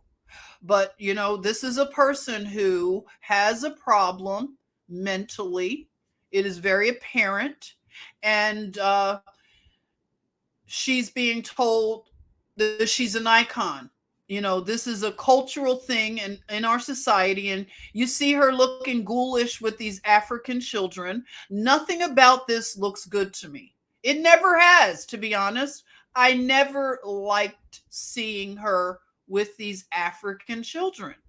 I'm being real. So, what I want to show you is how we have the wheat and the tares. I'm going to show you through the people that comment. Okay. So we are now, I'm thinking that even her biggest fans should know that she's possibly being, I don't know, looked into for something weird. So even you can see people loving her. Then you see people coming over and asking questions like, why you deleting all your posts? Seems like you're trying to hide something. And then someone says, distraction. Why have you deleted all your Instagram posts? And then someone talking about the trafficking. But then you have somebody saying that they just bought their tickets and someone's begging her to come to Brazil. Someone asking her, why did she delete the evidence? So you have this very weird, let me see. These are people asking the questions, but I want to show you and how it doesn't matter to some people. There are people that someone said that they sold their apartment or condo to buy tickets to see her. You see people here, someone, they're calling her out. There's someone saying, see you soon in Amsterdam, and they have all the dancing emojis and saying that the tickets are unaffordable. So some people are just complaining about the ticket prices, but still, why are you being investigated for child trafficking? And surely, I'm thinking her fans are seeing these things, but I want to get to some of the comments where you see somebody saying, I'm here for the comments. Child trafficking or no. And somebody here saying they can't wait for her concert. Come to Brazil. They seem to like her in Brazil. Someone asking, please don't forget us in Australia. They've been with her from the start. And I just want to show look at how we have, just in this comment section, we have such a diverse, it's the extremes. You have somebody they're calling her out for trafficking, even before the investigation. Some are asking again about the posts. You have someone that loves her. Someone asking about adrenochrome. See you in Miami, darling. What are the dates? See you in Sweden. Someone says, wanting, needing, waiting.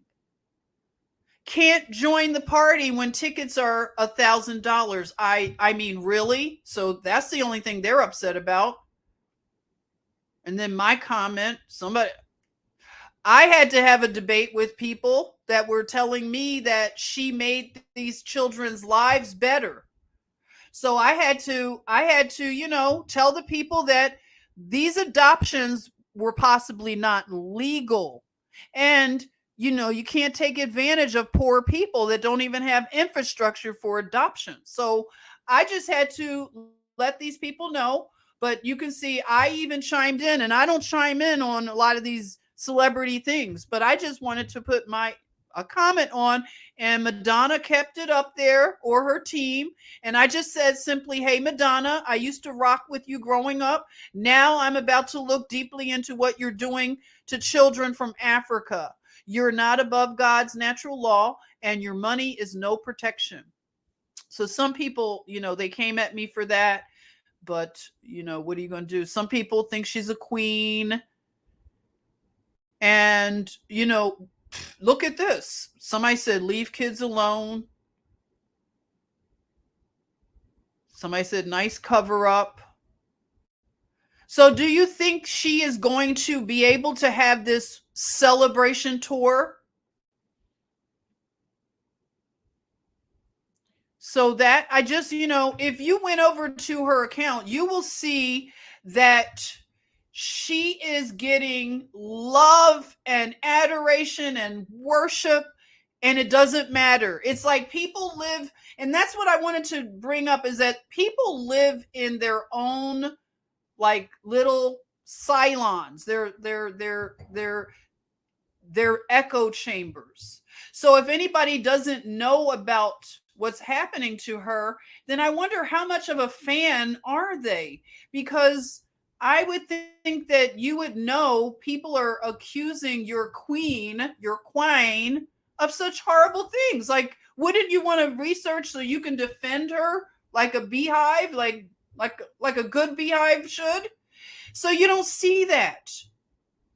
I don't know. You don't see people that have a lot of information, because the people that were defending her in my comment, under my comment, they were asking, well, they were saying that she did good by these children, and that, I should, I should identify that these children have a better life because she's rich. And I agree that just because someone is rich, that they're going to be able to give someone from a so-called third world country a better life. And they need to stop those narratives, because that's what puts African children in danger, with these narratives that they need to be saved by some rich white woman. I mean, come on, people. We got it. Like, white women, you got to call your other white women out. Like, I know you're not part of this SHIT, but you got to call these white women out that are doing this stuff. I know you do. But more of us need to. More of you need to. More of us, period. So I want to show you that there is a little issue. It's not very little, but you have these people that have such a strong connection to fashion. And you have Beyoncé, who she modeled for Balenciaga. So you have her in the Balenciaga here, and they're throwing up that hand signal, her and Jay-Z, her husband. So we looked at her Instagram account, and not only Kim Kardashian is on the hook for this Balenciaga debacle that we can't forget about. There's so many distractions, and Kim Kardashian is not off the hook by any means. She may feel very happy that all these distractions are happening, but she still lots of red flags. So for Beyoncé to be modeling Balenciaga, she has modeled it, and she has children, and I don't remember a statement coming from her as a concerned mother who once wore and promoted Balenciaga. So why is that? And the reason, if you're wondering, why is she wearing Balenciaga and Gucci? Well, because if you look into the umbrella company, it is under the, what is it called again, you all? The company that Salma Hayek's husband, he is the CEO of the big corporation. And thank you for that reminder. You're right, Brianna. Africa is a corporation just like the USA. So yeah, they pillage and rape this land in more ways than one. Molly, thank you for the super chat. No satanic concerts. Listen, that's right. I hope that the young people don't spend a lot of money that they need to be doing different things. I mean, I hope they don't fall into the trap of trying to go to these concerts. I don't know if these concerts are going to happen, however. I'm curious. I'm going to be looking out. So you have Gucci and Balenciaga are under the Caring. They're under the Caring group. So you see how she has the writing on her jacket. You know, it's a real, I don't know. I look at it now and it's weird that, people want to wear names across their body, brands. So you have Madonna also has modeled Balenciaga. And she's, really been a big fan of Balenciaga. As you can see, the crime tape all over the bag. So why hasn't she denounced Balenciaga? Why? So her Instagram, social media, no comment, nothing. And I want people to really start to think about these things because, when it comes to children, these people do not show a natural love, and they have done things to defile the innocence of children. Now, what I'm showing you right now, and this would be for any Beyonce, fans, she had a line of clothing for children called the House of Darion. This was a family name. It was a failed fashion brand, and Beyonce doesn't do well with fashion lines. And I wonder why she continues to come out with fashion lines. Could it be a cover for other things? I will put that as a question. Could it be that Beyonce's fashion affiliation could be a cover for something else? That's my question. And I base my question on some research that I've done, that I'm wondering now, I'm putting some things together. Because when you have a fashion line, your fashions are pretty much going to be manufactured in China, which means you are going to be involved very intimately in the shipping and logistics industry. And when I say shipping and logistics, I mean cargo, if you know what I mean. Cargo going through the shipping lanes of our world. Cargo for your fashions. So here is a children's line. And you look at this and tell me, is this a natural, loving thing for a woman to create a line of fashion for little girls? A woman who tells us that girls run the world. But these girls, little girls in high heels, being objectified. One little girl has a leopard pimp hat on and a boa, pink boas for the little girls. Why? Why is that okay? And what we are learning and starting to put a lot of connections, why would she do this? And we have an issue going on with children. Fashion. You tell me what you think about this line of children's clothes that was produced by Beyonce. Thank you, Empress. Thank you so much for the super chat. How are you doing? I'm so glad you are here. Welcome, welcome, and blessings to you over across the pond in good old England. So, what's going on here? Why? Why would she do such a thing? Hey, DeWolf, welcome. I hadn't seen you in a minute. Greetings. And again, if I've missed you, please just know that I get into my little zone and I don't see everything, but put it in there again. And even let Karen know if If I'm missing your comment, let Karen know. She'll bring it to my attention. Okay, so I don't want us to forget these things, that people that have been held up in this idol, this American idol position, that they have done things when it comes to children that we need to look into, and we can't excuse it. This is inexcusable. Absolutely inexcusable. And I've never heard her denounce it. I know that it was denounced by people. And that's the thing that we have to know. Your voice is powerful. Your pen is powerful. You are not a little voice out here in this wilderness. When you see something, you must say something. When it comes to children, they don't deserve this. They don't deserve this. This is not fair.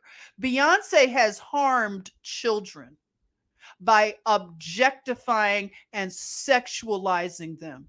This is harm being brought to children. And she needs to be held accountable and investigated as well. As well. Brianna says Katy Perry owns Shein. I didn't know that. Then Fenty, all of it. That's right. There you are, Brianna. Absolutely. And share. Thank you so much for the super chat. Makes you wonder what her mom had her wearing. Yes, if you go back and look at, there are pictures of her when she was little, and she and her little friends, like, they were trying to get their little singing group together, and they had boas on. Yeah, boas and, lip gloss, and they were being sexualized. Absolutely. And that's only what we've seen in terms of pictures. So you can only imagine is right. It makes you wonder. Especially if you don't have a sense of right and wrong. Because I know many of us, if we were to design a children's line, it would be more like Rebecca of Sunnybrook Farm. It would be ruffles and, cute little colors. These kids are wearing black. In my family, you weren't allowed to wear black until you were probably like a teenager, and barely then. Children wearing black, it is very sinister.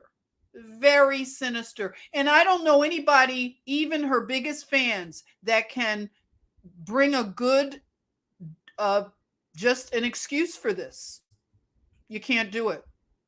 So we have Madonna in Balenciaga. So you have Madonna, a person who just does the weirdest things, drinking water out of dog bowls, off of dogs, very weird practices. And what she shows us is so degraded that I can't even imagine what she does behind closed doors. So this is one of the African babies that's now grown up that she adopted. And look at what she promotes. So when we read that article the other day from the charges that the Ethiopian Federation has asked Malawi's president to bring an investigation into these adoptions of 4 of their babies. And this is one of the babies, David. And this whole vibe is off. And that's why we have to, as women, call this out. And we must expose, this is not good. She is not fit to adopt a goldfish. And yes, they said she has done social experiments. And this is what we see right here. I think I don't think they over exaggerated the point. If you look at the evidence of what they are alleging and asserting has happened to one of their African children, had he grown up in his own home, would this have been the outcome?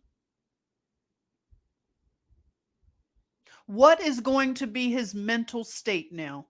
Because one of the people that tried to defend her on Instagram said, you know, he wouldn't want to go back to Malawi. Well, of course he wouldn't. He's been mind controlled. He has been under the tutelage of one of the most powerful witches in Hollywood, who has studied Kabbalah.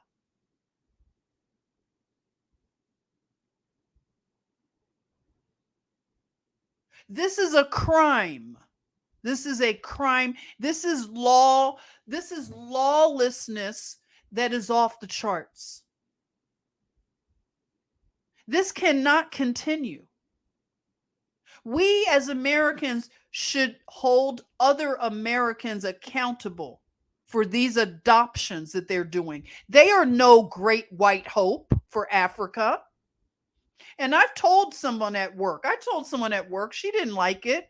A white lady I worked with, she wanted to brag about all the stuff her and her church does for all the little dark African children. And oh, I'm always over there. And I told her to stay out of Africa. Sorry, Africa. I spoke for you. I said, stay up out of Africa, okay? Why don't you do all your good works over here?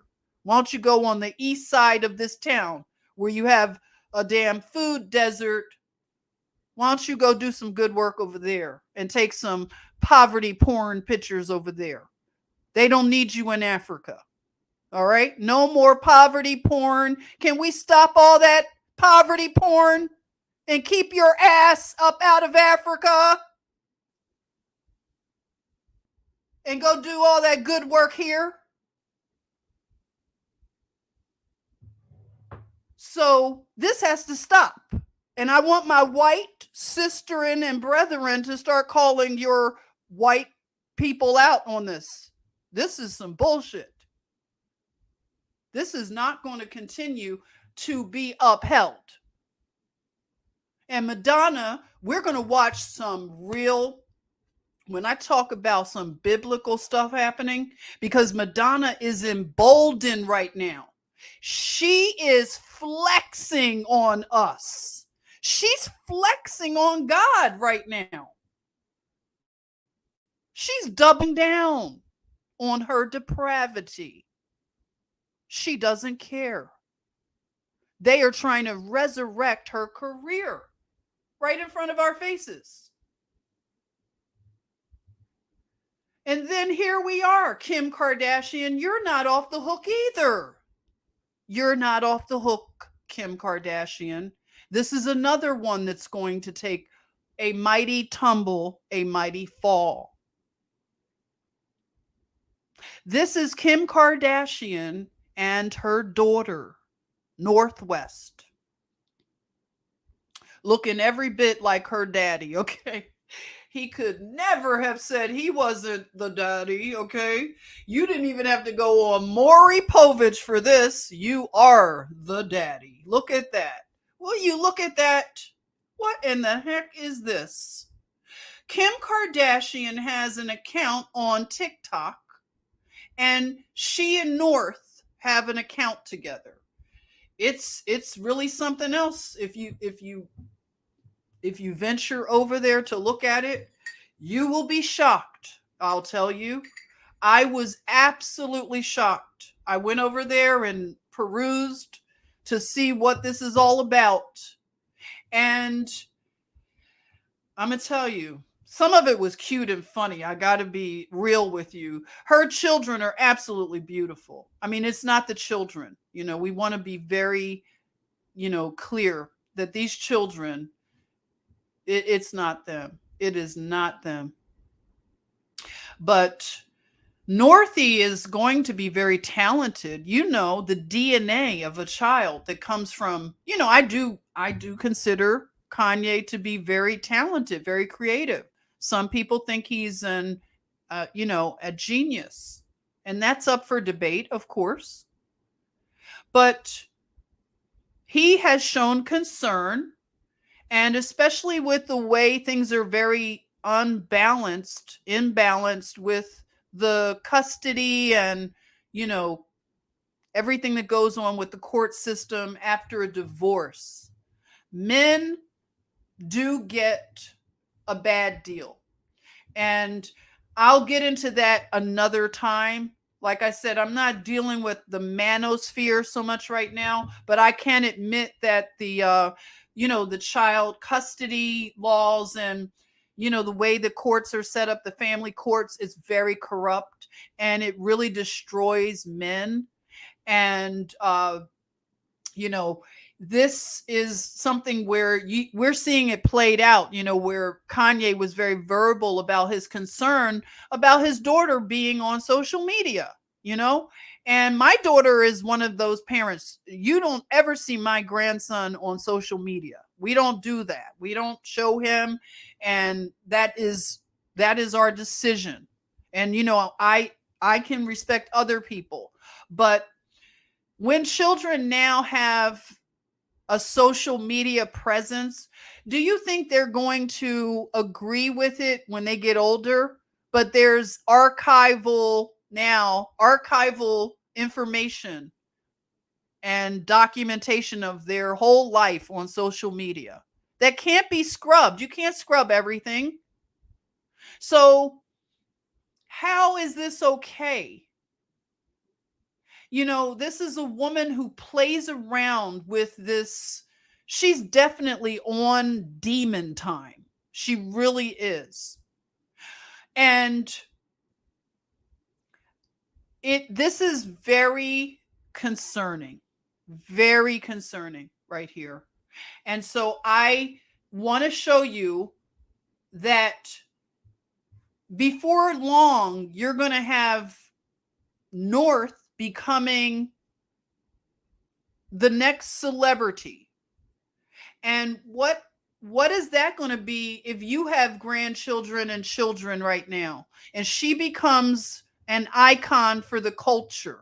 She takes over what her aging mother can't continue.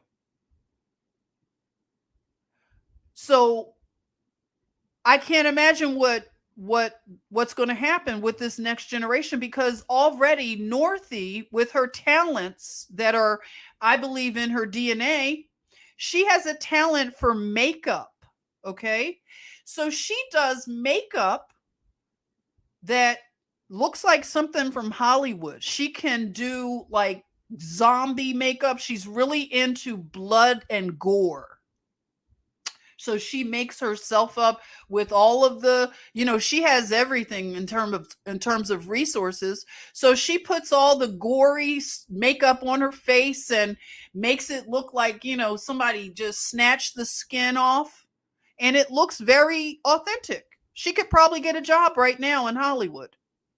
And is she only 9 years old? I mean, go figure, a 9-year-old that can do Hollywood level makeup.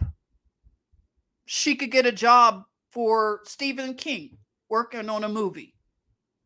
Why is it that this child is encouraged to play with makeup that would make her look like she was torn apart and bloodied? Why? So it's a lot of questions I have, just a lot of questions, like, how does that even how does that, where is the trajectory? How is that even a thing? Why would she be so consumed with blood and gore? This is a little girl who has everything she wants. So, you can tell me what you think. So let's get into this right here, okay, of the toxic femininity. We have MILF Manor, okay? We have women like this who are now doing thirst traps and, just being over sexualized like a teenager. So I don't know what you think about this MILF stuff, but I'm calling it out as toxic. And older women need to be ashamed of themselves. Where is the shame anymore? Where is the shame? MILF Manor, this is again, I told you earlier, these are women who are now wanting to date, I'm going to say it, children. Children. And this is acceptable? This is not acceptable, women. And we need to call women out. This is not okay. And it's not going to become a trend. We have to stop this.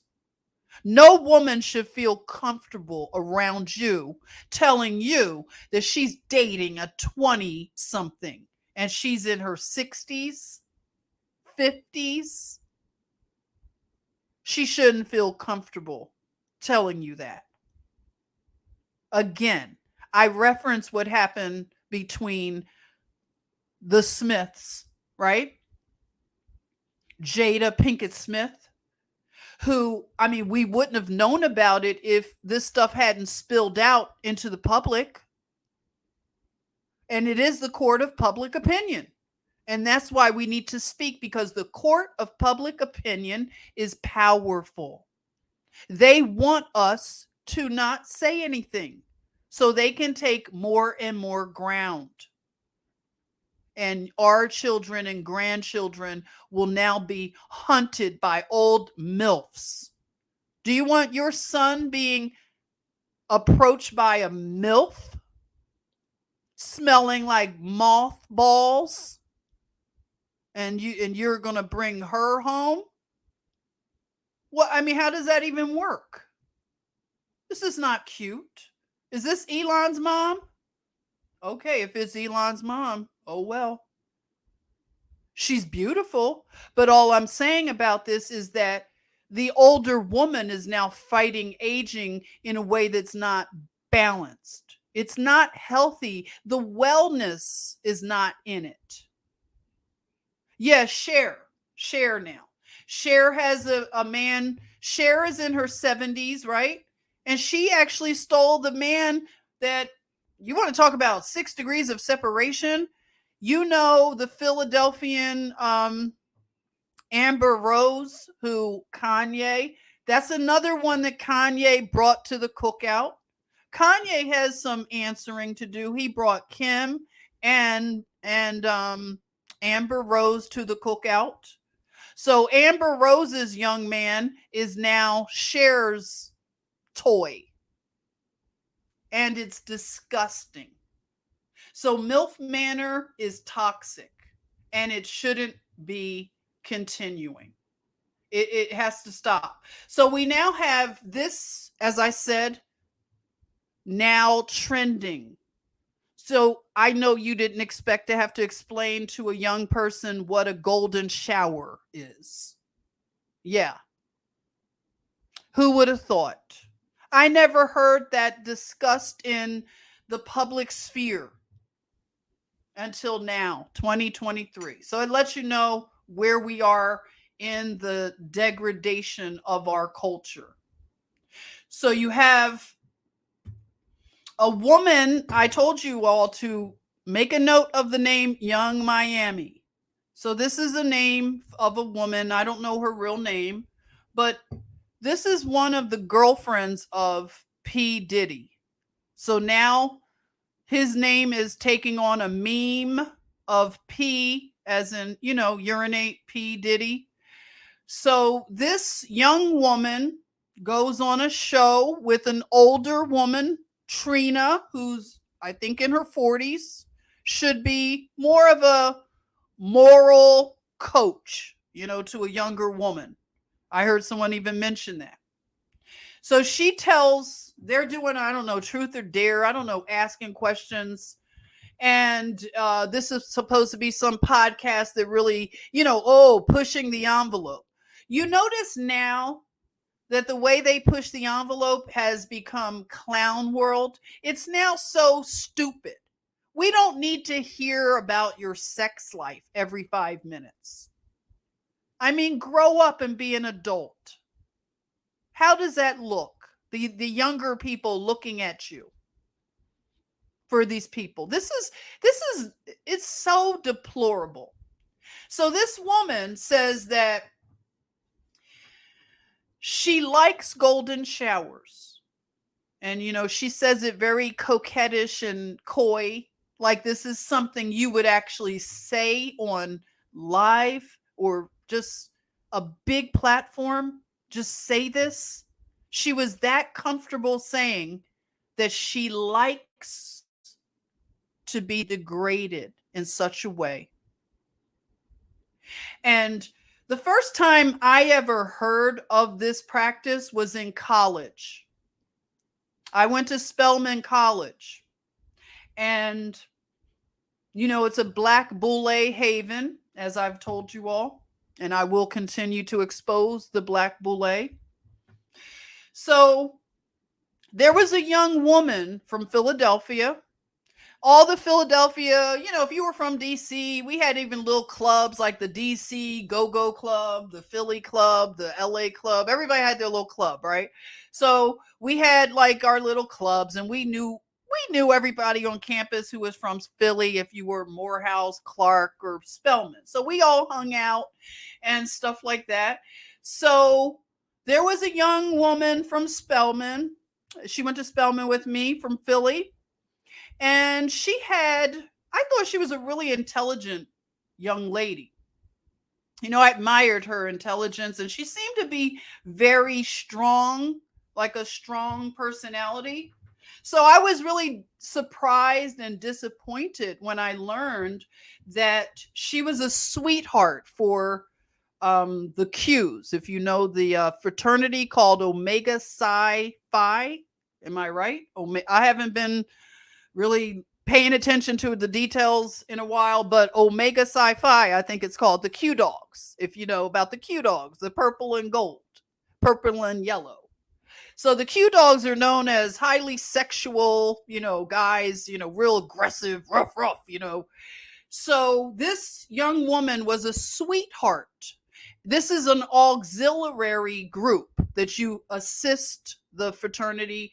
I was actually a sweetheart. I will admit, I was an alpha sweetheart, Alpha Phi Alpha. I was a sweetheart for a little bit of time before I started to feel like I need to denounce this. So a lot of them didn't like that I denounced my membership. I didn't take an oath or anything. But it was just an auxiliary, like little sister, as they looked at it.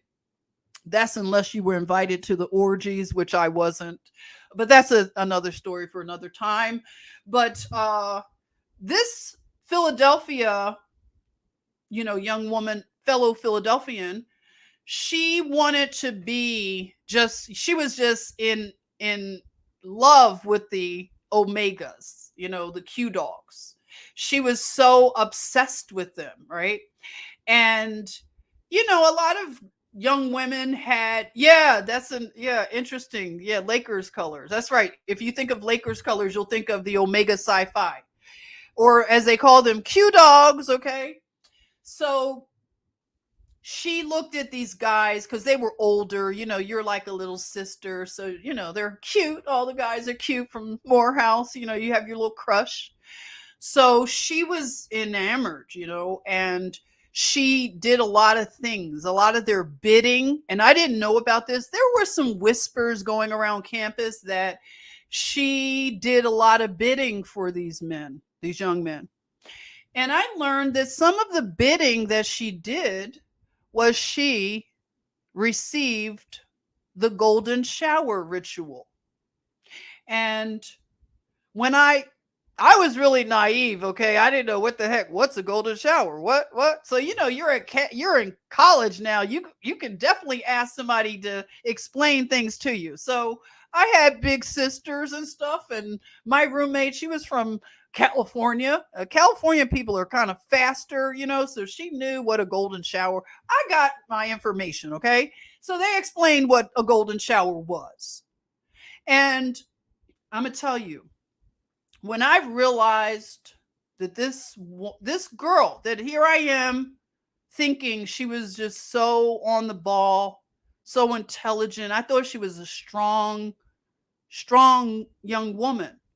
It hurt me. Like, I have to tell you, deeply, it inside, it hurt me to know that she was allowing such a degraded thing to happen to her.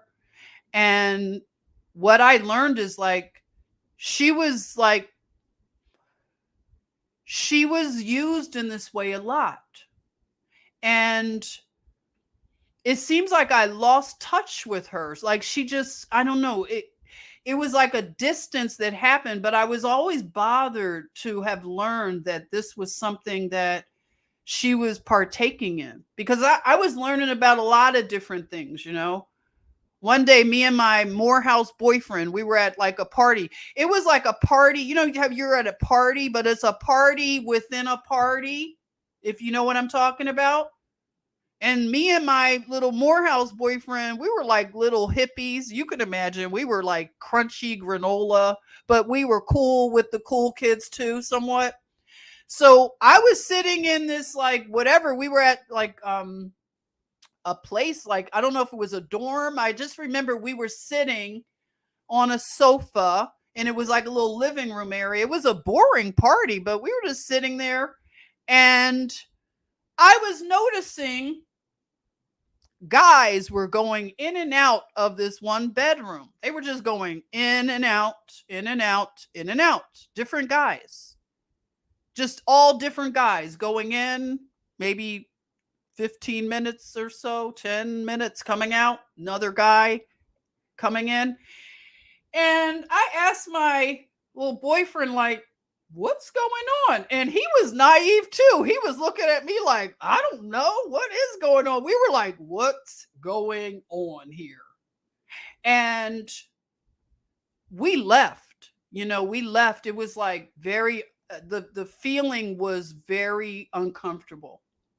And there were lots of things that I can document that I learned that was going on these campuses, the black boule, okay, how they get down. Exactly. That's what was going on. Because we knew it was a woman, it was a young woman in there, a girl. I didn't know, I couldn't confirm it, but that's what it seemed like. Maybe we should have done something. I don't, you know, you look back now and you're like, what should we have done? I don't know. But it hurt me. And that was another thing that hurt me, when it really dawned on me what I was possibly, you know, witnessing. And again, when I realized this woman from, you know, this young woman from Philadelphia had allowed these Omega Q dogs to do this golden shower ritual, I was sad. I was sad. And eventually, I didn't see this young woman anymore. Like, by sophomore year, I didn't see her. And, you know, I didn't know anybody who knew what was going on with her. It was like, where is she? And it makes you wonder, because I saw another young woman that I knew from my dorm and freshman dorm. She fell off as well.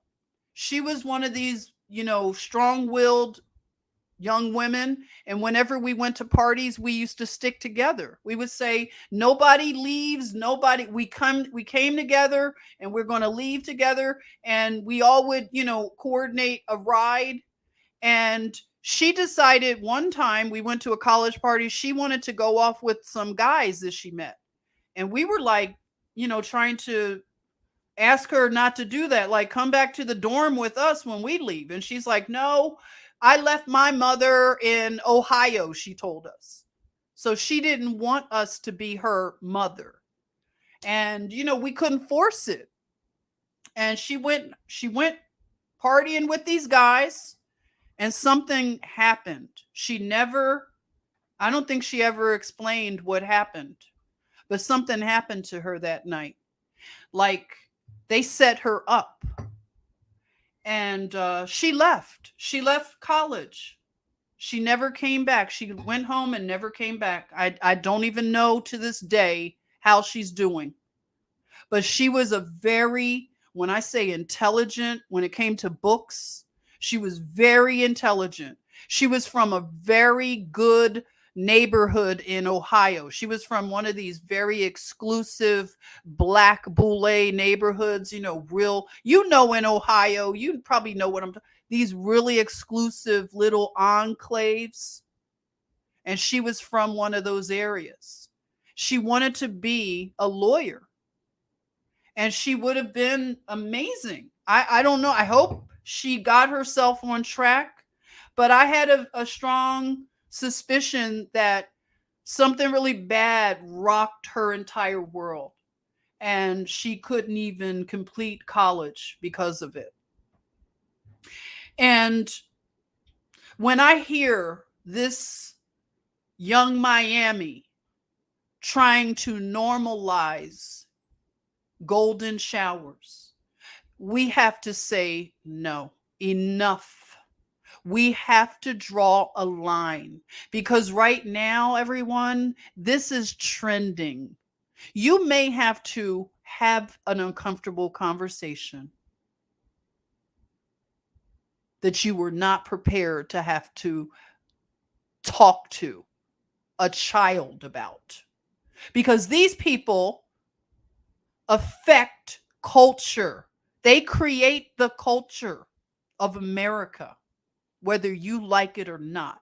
Whether you think you can insulate yourself and your children in your bubble, I'm sorry.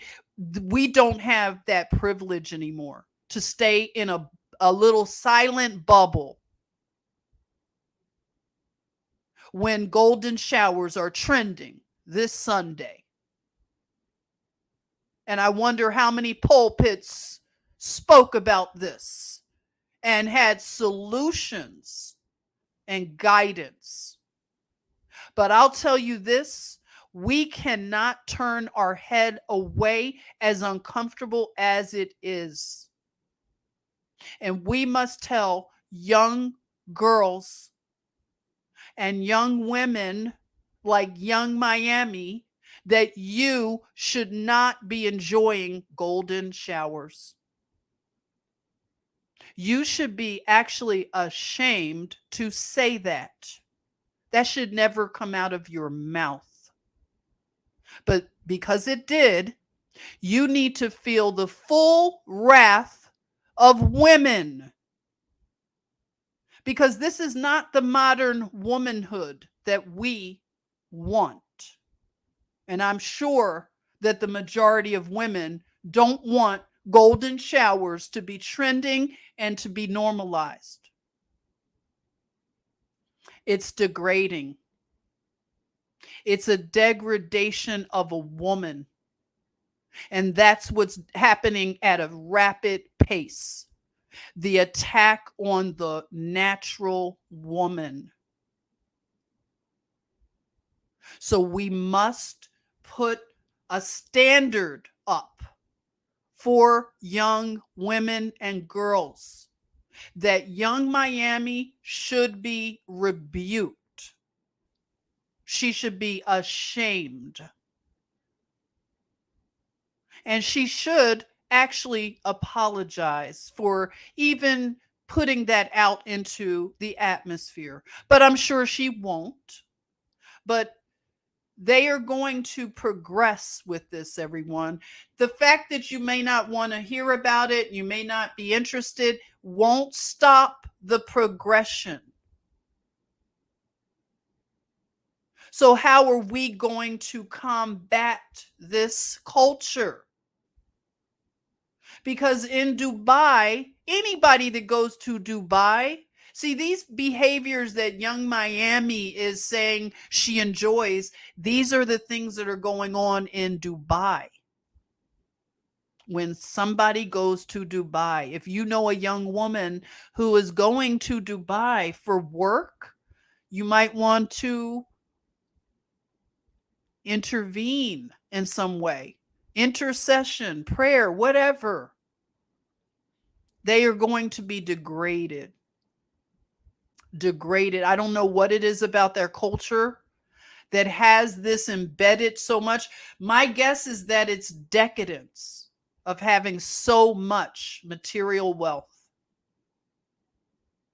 And this is how you lose your soul. Young Miami will regret this because she will be thrown away like the toilet that she's being used as. And Dubai is known as the porta potty place. They turn women into porta potties. And so all of the things that are excreted from the body are unleashed on women. All these models and glamorous, getting flued out. And it's being documented. So a lot of women, unfortunately, are going to have to live with regrets when they realize that they sold themselves out for pocket change, for a handbag and some shoes and a trip. So yes, this is where we are. And I hate to be the bearer of the news. I think that was it. That women are actually the portal for this destruction of our culture and society. Women are the queens right now, the mothers of this culture. And I'm putting it at this is on our step, women. This is clown wave feminism. And the dark queens are about to have concerts right now. And lots of young women are going to flock.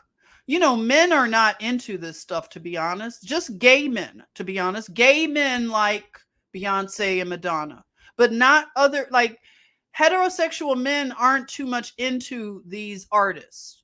So they poison the minds of the gay men, of the women and girls that worship them. And they are causing a lot of imbalance in these groups as they are being worshiped and followed, emulated, and adored. And it has to stop. This matriarchy, it's trash. This matriarchy is complete trash. Shout out. Oh, are you a Morehouse brother, Brandon? Hey there. What's up, Morehouse? The house is in the house. Everybody, let's give Brandon some love. I don't know, Brandon, are you part of the Black Boule? I hope not. Are you? You must not be, because you didn't come at me, Brandon. But I'm glad you joined today. Welcome. Oh, you graduated in 2003 from Morehouse. Well, congratulations. Oh, 2002. I know how Morehouse is, bro. You're not going to get out of Morehouse in 4 years, everybody. Morehouse has some janky practices going on. You go in Morehouse, you're on the long-term plan. You're going to get out of Morehouse in probably 6 years, right, Brandon? Tell the truth. But Spelman, they have their act together. You're going to get through in 4 years. But we used to always joke around about the Morehouse guys taking longer. Sorry, bros. But they're not happy with me right now, Brandon. You're probably one of my. No, I have a few other Morehouse brothers, but a lot of them are probably disowned me. And that's okay, isn't it, Brandon? I still have you. See that, everybody? I still have Morehouse brothers. And Madi. Hey, Madi L. Yes, welcome, Madi. A complete trash, this matriarchy. It's complete trash. Let's throw it all away and come up with something different, because women are not going to take over this planet, everybody. That's not the way it's going to work out to be. That's not the solution, to have women just take over. I mean, look at this. This is craziness. It has to be a balance, and we need some healing. And like I said, Girl Code and we're going to be talking about healing going forward, but we got to get our hands dirty. We have to expose it and analyze it and whatever, come up with some stuff. But this ain't it, everybody. This is not the way to move forward. Okay? So I will be, I know it was a long one, but again, this is how it would be if you hung out with me. You wouldn't be rushing, right? We would have a nice long brunch and talk and, hang out for a few hours, right? Healing, Girl Code, right? Girl Code and I will probably have another Girl Code. I wanted her to tap in, but you know, when she can, but I'm going to talk to you, Girl Code. I want to debrief with you about some of this stuff because woo, child, this is so much. Mercedes says, my grandma on my dad's side had a whorehouse in the Dominican.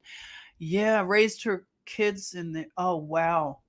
Yeah. We have a lot of things in our family, that we have to make sure we cut those familial, as they say, generational things that happen. And oh, Girl Code is here. Sissy, you're here. Yay, you tapped in. I was waiting for you.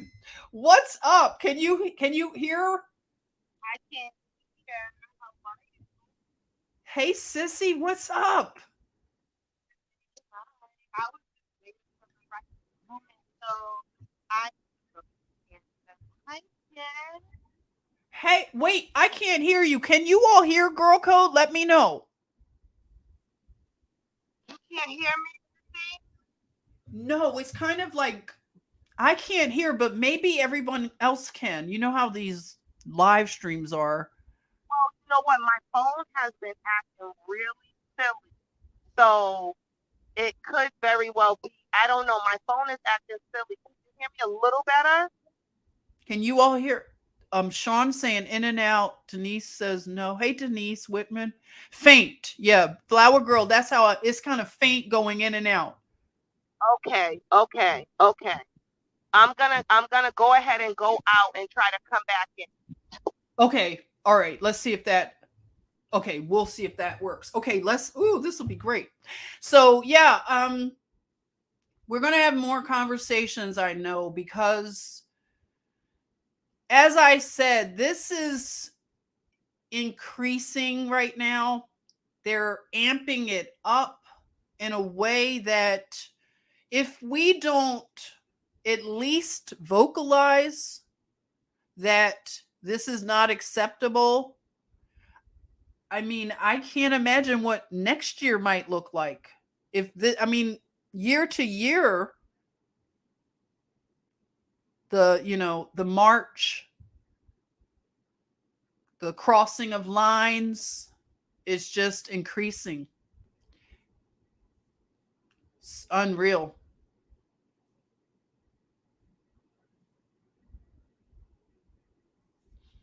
Sherry, I wanted to tell you something about Northwest. Oh, yeah, what is it? What do you want to say?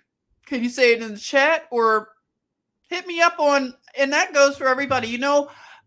I let you know that some of the things that I can partner with you if you want to set up a time, if you want to do some, just looking over your finances to see how you're protected, to see different things. If you want to ask questions, just have a complimentary analysis, and just hit me up on social media. I'm on everything is my name. So you can just hit me up and we can schedule a time, and it's complimentary. Okay. So I just let you know that, and I'll be following up with a lot of you that we have talked and done things, and just see how you are with the new year. If you have questions about, different financial products and things, and just to make sure you're protected. You can always hit me up, okay? And if you want to tell me about North and you had that, just hit me up on Instagram or Facebook or even Twitter, because I've gotten messages on Twitter. They have a private messaging on Twitter. So some people have reached out to me there. So I just want to, definitely keep those lines of communication open to you. So you can always find me on a social media platform. I'm on a few. Thank you, Molly. See, Molly has done a complimentary. So, and we can definitely reconnect, and it's with anything, everybody, because of the turmoil we're having, and you may have questions about your 401ks and different things, and you can schedule complimentary, just a complimentary review, okay? And I'm waiting around to see if Girl Code will come back on.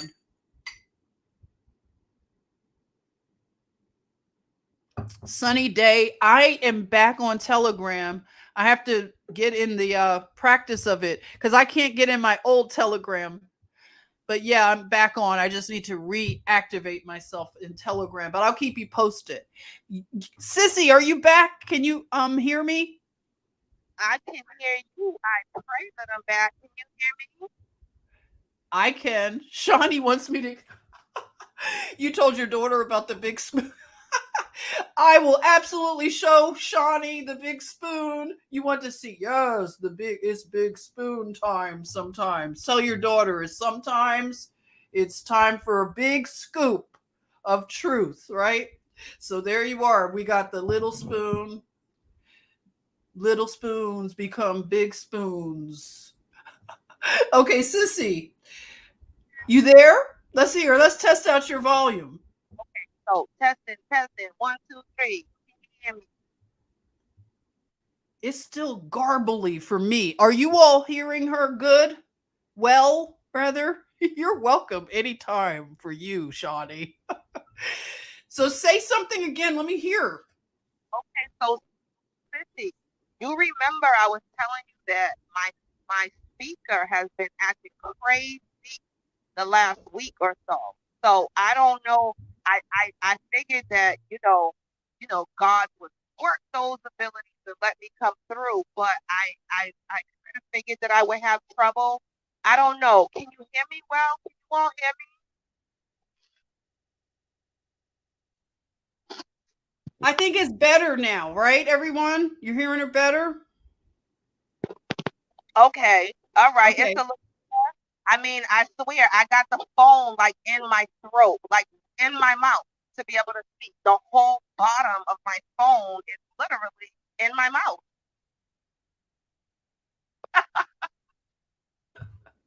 Okay. I went on mute hoping that it might make the sound better, but they're Okay. saying they can hear you.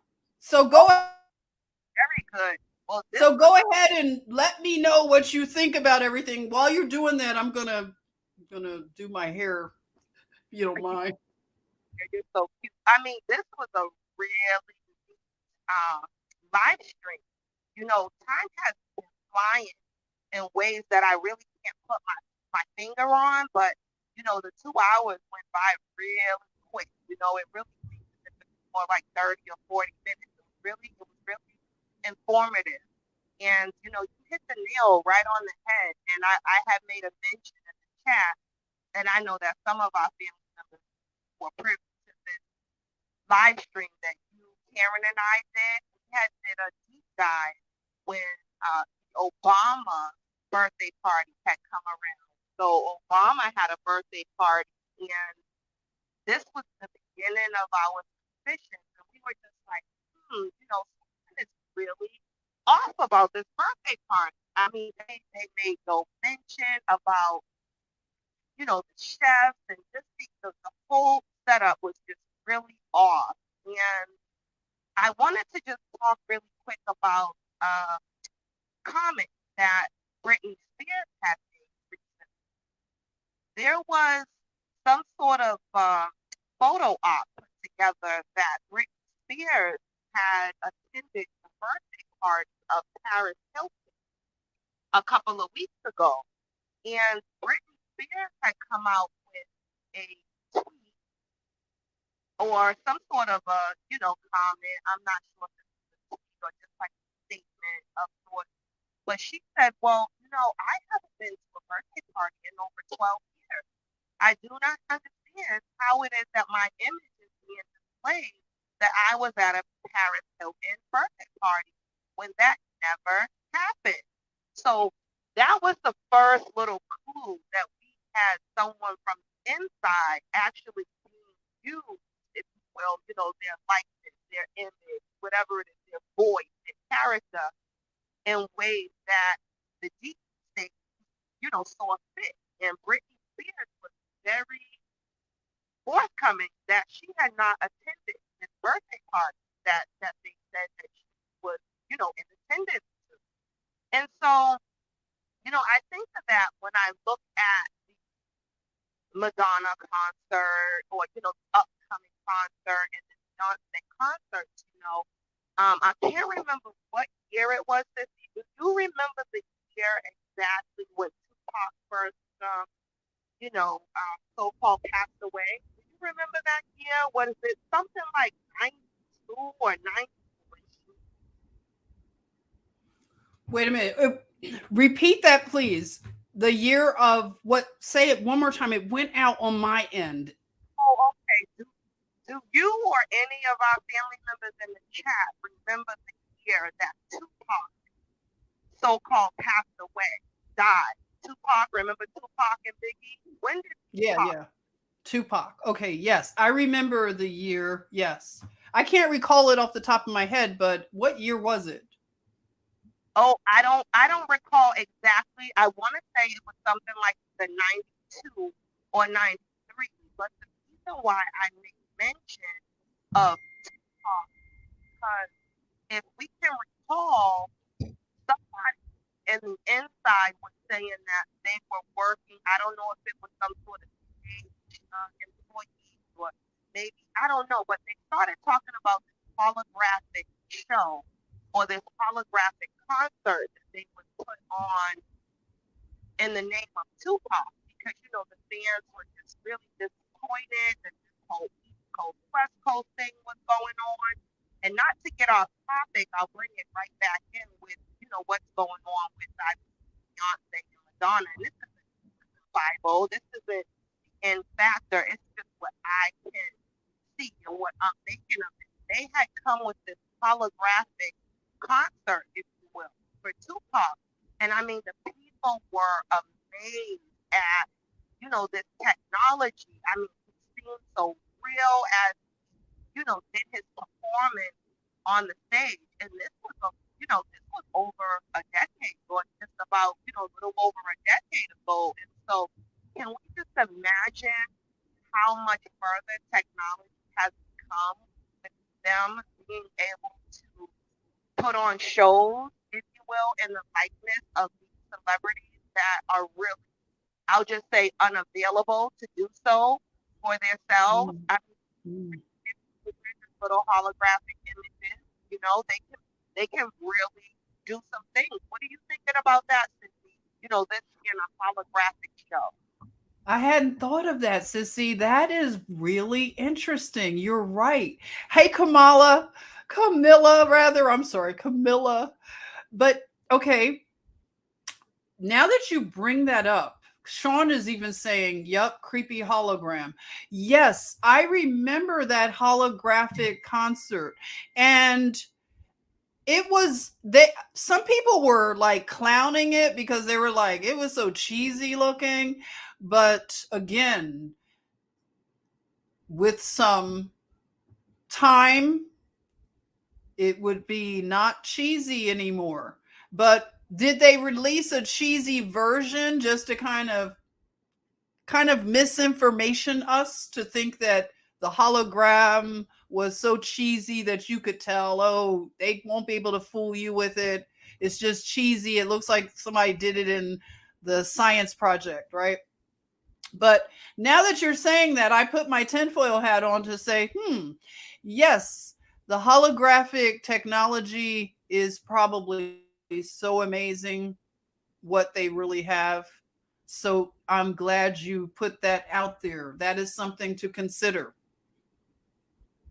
Absolutely. Hmm, And it'll be definitely. that, at some point in the future, maybe a certain exact moment with the holographic images or the holographic concerts of Tupac and others that they have put on, just to see, what our fifth dimensional eyes can witness. Now that we have raised our consciousness, if you will, we would probably be able to see things because, according to what I noticed, according to what I think I remember, okay, now I could be wrong, but I remember him actually, when I say him, Tupac, I remember him kind of like passing things off back and forth to people that were like on the stage with him.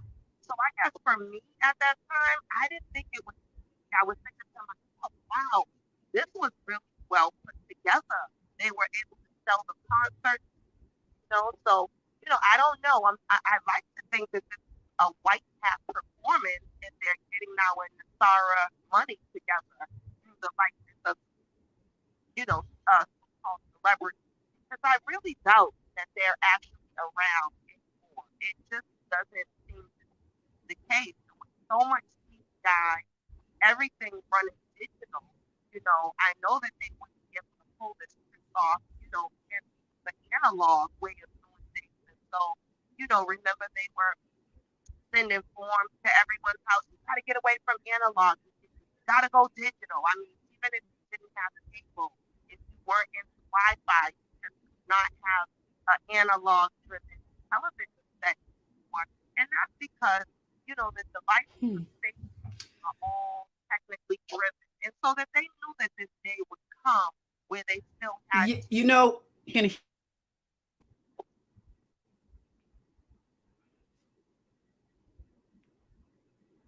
Can you hear everything me? good with the connection?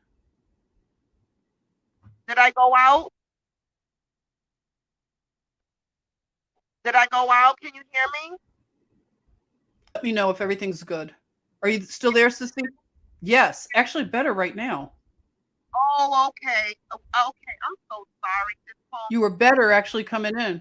Oh, okay. Now, where did you last leave off hearing what I said? I heard where you said something about they were pushing people to get off of analog. I heard that. That was the last thing I heard. Um, that's deep because what's interesting about you bringing up Obama's birthday party and how you, me, and Karen like decoded that.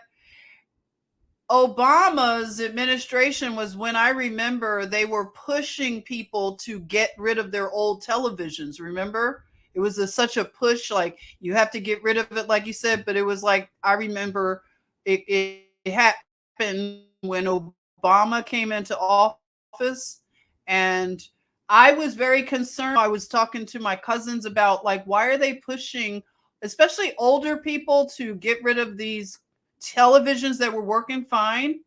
I had a concern. I didn't know why, but I did. And people thought I was making a big deal about it. They were pushing No, digital. no, you weren't.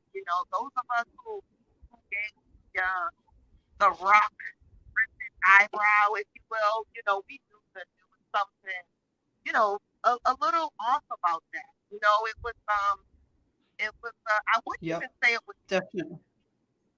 just, why is this push going for so hard to go digital? And so now that we realize that, today, we realize that, CGI and, the tech space, is able to be manipulated and it's able to be controlled, digitally. One would not be able to do that if you had analog television, right? And so I think that's a big part of the reason why they moved to the digital space. And we're seeing a lot of the things that we see today. And it makes for a public who's already in a really that much more difficult to pick up when they're actually seeing things. And we were taught since So, they see these celebrities, and so in truth, they believe they're actually in spaces that they're being told that they're actually not in.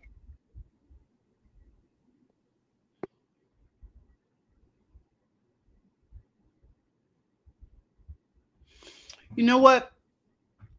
The sound, I don't know what's going on with the sound, but it's going in and out for me. I wish I could get this thing fixed. But you know what? Listen. You, Sissy, it's my phone. It's not even you. And so, wanted to call and give a little piece of the pie. I'm gonna go ahead and I'll tap out because I don't want this phone to be disruptive to the ending of your live stream. So it's not you. It's actually this phone. So I Oh. apologize. No, no, don't apologize. You know, we have to do this. We have to get together and like plan a time to just like talk about some things because it's so much. And you're capturing a lot of things, and we're circling back and putting some things in like better like vision. And this is important right now because we're into, as you all can see, different times. And these times are going to call for a different type of strength that we have to tap into. Of course, our rock is the Lord, okay? God Almighty, Jesus Christ. We have a rock, okay? We have an anchor. And we have to tap into strength and ask for strength to be renewed because these are very demoralizing times that we live in. If you're paying attention, if you can live in a bubble, I mean, I can't imagine still being able to live in a bubble of comfort, but we have to figure out some things and bring some solutions to the table and healing, especially the healing between the family, the original family, the man and the woman. And I believe that part of the healing is for women to be very honest about the toxicity that women are bringing into the world, are birthing into the world. A toxicity that is actually turning in on women. It's actually turning in on women. And we have to stop this somehow. We have to stand up and we have to use our voice. Use the power of the pen. Use your power as a free person to say that we will not condone this. We will not consent to any more of this. We must protect the children and their innocence at all cost. We have to. So thank you for joining. If again you have any information, let this be an ongoing project that we do together. Like if you're a Beyonce fan and you can answer the questions that I presented about the inconsistencies in her social media, the weirdness of this concert, and just everything about her and Madonna right now having these concerts. And waking maybe some of the people that are still caught in the worship that we know, young people, just protecting. We have to protect them. And we have to let them know that this is not a good path to go down. Women and their free sexual liberation, it leads to a bad place. They don't tell you like what young Miami is going to go through later when she has regrets, when she's thrown away. It's a lot of mental health issues, but there are solutions. There is a remedy. Glad you think so, Alan. Thank you. I'm glad that you hung around for 3 hours. Woo! We did 3 hours, everybody. So I'll be back.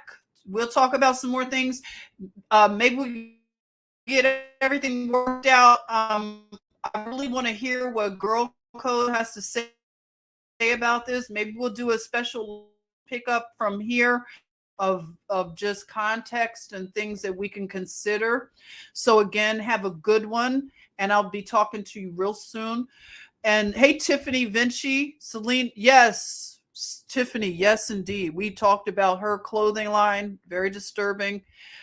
Celine Dion, yeah. So I guess she'll be having a concert next, huh?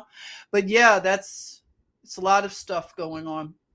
All right, so I will in the stream now, but we'll get back together. I'll keep you posted. If you look for a notification, if you haven't liked or subscribed, I have a backup channel too, and you can subscribe to that. And you can also look for me on other social media platforms. I try to keep you posted on when I do some lives and things like that. Yeah, the wolf, let's continue the conversation for some solutions. Yes, you are such an honorable man, and I thank you for coming and hanging out. Hey, Sunny Day, you're welcome. Thank you. Uh, yep, all of you, thank you. Pilgrim's Journey, Michelle says, yes, yes. You're welcome, Miss Shawnee. Love you, sissy. I'll see you soon. We'll chat. PH Joy, circle back then, maybe after. Okay, there you go. All right. Take care, everybody. Bye bye.